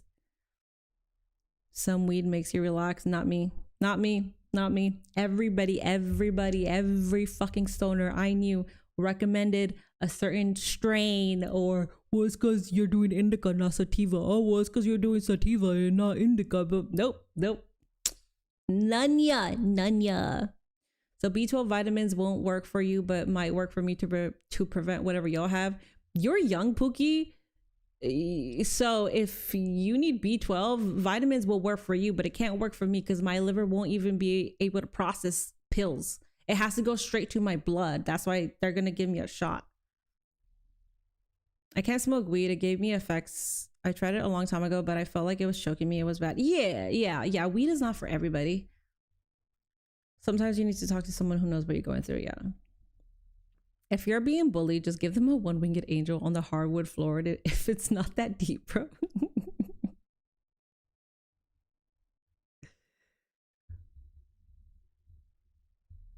The fuck did Pookie say?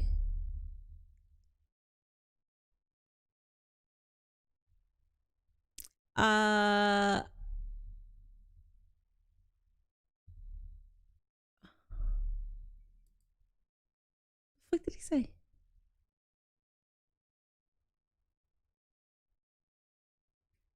What a dumbass.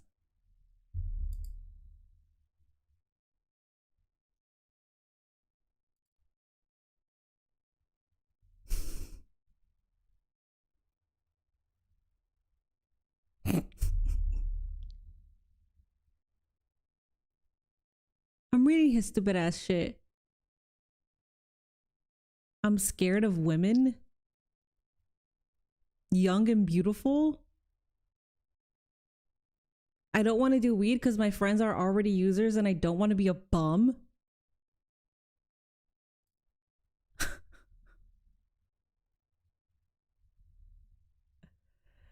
Oh, what a dumbass.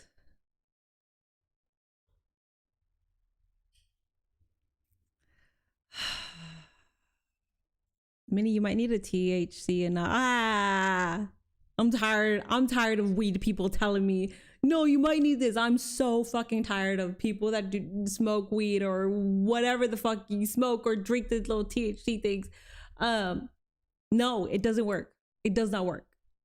I have tried it all. It does not fucking work for me. And accept it. Accept it, okay? Jesus.